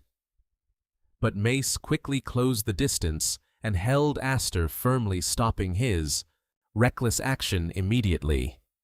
Count Mace squeezed Aster's shoulder and whispered a gentle plea, "I'm sorry, but I would truly appreciate it if you would respect my wishes this one time, Aster." Even though his heart was boiling with fury, Aster could only stand rooted to the spot, helplessly watching the back of Anfin as she trudged along after the tyrant Julius. Deep down, he screamed in agony, "Sis." Anfin turned her head slightly. Her eyes, dull behind the iron mask, seemed to hold 1,000 words, but she could not speak. Aster stood still, watching his heart, feeling as though it were being crushed, as he saw his sister completely manipulated by the enemy's shackles. At his feet, the cold iron mask lay abandoned on the ground, like a testament to the humiliation his sister was enduring. Sister Anfin. Aster whispered her name in utter despair. The scene shifted to the office where Viscount Highfrey was slamming the table in anger. Damn it! Witnessing the arrogance of the main branch right here at the academy, even someone as experienced as him could not hide his frustration and helplessness. Smith couldn't help but tremble as he recalled the horrific scene that just unfolded. That Julius guy, He's really a monster. Nolan, the genius of the Nolan family now, lay unconscious, covered in layers of white bandages after his crushing defeat. Not only that, but many other comrades had also been mocked and dragged away by Lillian in those bizarre masks. Looking at Aster, who was gripping the iron mask in his hand with bloodthirsty eyes, Smith asked anxiously, "What should we do next?" Big brother Aster stood tall, his hand clutching the cold iron mask, his eyes locked onto the man sitting leisurely in front of him. He growled, questioning him, with clear dissatisfaction. "You should have stopped them, Count Mace." The silence in the room was broken by the angry shouting of the female assistant standing behind him. "Hey, you! Show some respect to the Count, who just stood up to mediate for you." However, Mace just nonchalantly raised a hand to calm her, a gentle smile still on his lips. It's fine. What's wrong with me and this kid? We're old acquaintances, aren't we?" Looking at Mace's expressionless face, memories from 4 years ago, when Aster was summoned to the main Elmham family house, came flooding back. Back then, amidst the suffocating pressure from the High Elders, Mace was the only noble from the Elmham Knight faction who stood up to protect him despite having once saved his life. But even now, Aster still couldn't figure out if this man was truly an ally or an enemy. Before Mace could react, Smith, sitting nearby, erupted with frustration. He shouted in desperation, "I don't care if they're Elmham family members or not. How can you just stand by and watch such tyranny happen right in front of us?" Responding to that outrage was nothing but a cynical, knowing smirk from Mace. He nonchalantly asserted that he was also a high-ranking official of the Elmham family, so unless it was a truly serious issue, he would never question the actions of the family heads. Aster held up the iron mask. With eyes blazing with anger, he challenged him. "Is forcing others to wear masks to control them not a serious issue to you?" Mace remained nonchalant, leaning back in his chair, coldly stating that this academy was a place for training knights through a meritocratic system. He believed that no matter how cruel the methods, as long as it helped the candidates advance, he had no reason to object. Mace even offered a sarcastic example, noting that the students under Julius's command were seeing their scores skyrocket. Under the indulgence of even the headmaster, those candidates wearing iron masks with hollow, glowing red eyes were being turned into true killing machines. Aster painfully realized he couldn't count on anyone in this rotting place. Seeing Aster about to leave, Mace saw through his soul and issued a warning. "You aren't thinking of walking straight into enemy territory to bring them back, are you? I wouldn't recommend that." Mace's gaze pierced into Aster, reminding him that his every move was being strictly monitored by the main family. Just one wrong step, and they could toss him out of the academy whenever they wanted. Yet Aster walked away decisively. He coldly affirmed that the threat was no reason for him to abandon his comrades. Looking at the iron mask in his hand, Aster whispered to himself that his actions were not merely out of a sense of justice. He understood clearly that the iron shackles were gnawing at and rotting the human soul, stripping away freedom of speech and the basic dignity of a warrior, to then ultimately completely extinguish the will to resist, turning everyone into slaves who only knew how to obey their masters, like soulless machines turning people into those convenient submissive tools. That was the true horror of those shackles. Looking at Aster's hardened expression, Mace narrowed his eyes suspiciously. "You speak of this as if you've seen it happen with your own eyes before." Aster just curled his lip, his eyes darkening as he replied, "I just happened to learn the fate of those for whom it was already too late. I don't want my friends to end up like that." That firm affirmation from Aster left both Smith and Mace silent in thought. Mace looked deep into the young man's eyes, a doubt rising within him. Could it be that he means? Feeling the atmosphere become too heavy, Aster changed his tone to reassure the other party. Pfft, don't worry too much. I'm not exactly eager to get expelled either. If I can resolve this smoothly, then that's even better. Aster stood up decisively, preparing to leave the office. Seeing that confident demeanor, Mace curiously called after him, "Oh, so you really do have a plan?" Aster didn't turn around. He held up the iron mask in his hand and coldly replied, "Surely by now you already know. That is my own way of fighting." Aster firmly took the iron mask. 3 days after the cafeteria riot, the atmosphere at the academy became more suffocating than ever. Interns were running frantically, sweating profusely, with faces showing clear exhaustion under the invisible pressure weighing them down. Witnessing Nolan still insisting on going to the training ground with a face covered in bandages, Smith couldn't help but ask worriedly, "Hey Nolan, are you sure you're okay to train with those wounds?" Nolan brushed it off decisively, his gaze still firm despite the pain in his body. "This is no time for resting. The rank 4 curriculum is about to start. Besides, a wound like this is nothing but a scratch." Smith could only sigh at his teammate's stubbornness. "You're as mule-headed as ever." But Smith's eyes quickly shifted to a look of shock when he looked forward. "But the one we should really be worried about is him." He looked at the back of Aster and questioned in utter horror, "What on earth is he thinking?" Because right at that moment, Aster was walking proudly with that very iron mask, the slave shackles of the Elmham family locked tight on his face. Just a few days earlier, Aster had walked straight into enemy territory in a tight-fitting black outfit. Witnessing this arrival, Julius lay nonchalantly on the sofa, holding a bottle of wine, and spoke with biting sarcasm. "You've got some nerve. Daring to show your face here again, brother. You know I still haven't forgiven you for what happened the other day." He narrowed his eyes at Aster, demanding, with disdain, "And now you barge in here and talk about making a deal. What the hell do you think you are, standing amidst a circle of sharp blades?" Aster maintained a terrifying calmness. He looked straight at his enemy and loudly declared his purpose. "I'm here to bring my sister and my comrades back." To achieve that, Aster made an offer that left everyone stunned.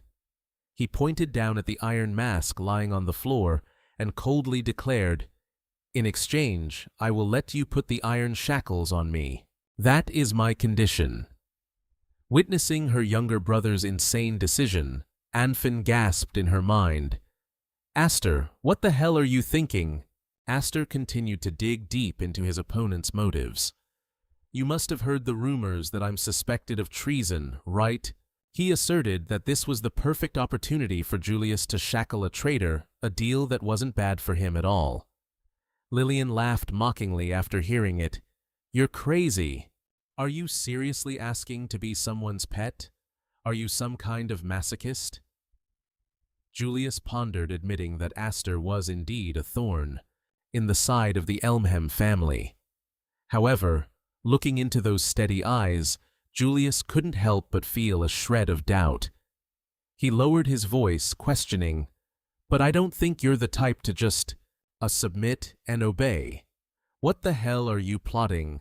What on earth are you plotting, acting all submissive and obedient?" Silence, mysterious and heavy, was Aster's only reply, even as sword points pressed against his skin. Julius, still brimming with suspicion, stared him down, but Aster simply replied coldly, "Nothing at all." Looking toward the iron mask lying on the ground, Aster asserted that the mask was magically locked, and only they held the key.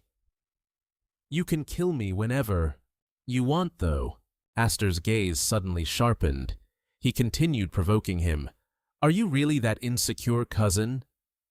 That single line struck a nerve, driving Julius into a frenzy. He erupted with a fiery aura of magic surrounding his body, gritting his teeth as he thought, "You little brat." Finally, he declared with resolve, "Fine. I'll take that bet. Julius slammed his wineglass onto the table. He felt that since Aster was the one proposing it, just a simple swap of positions was too boring. Looking toward those in chains, he issued a brutal challenge, not 7 days but 10.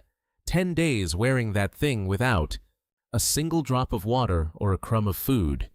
If you're still breathing by then, I'll set all of them free. Witnessing her younger brother's reckless decision, Anfinn could only sob in helplessness behind her iron mask. Stop it, Aster. It's impossible. You'll only kill yourself. Surrounded by sharp blades, he knelt and coldly affirmed, then we have a deal.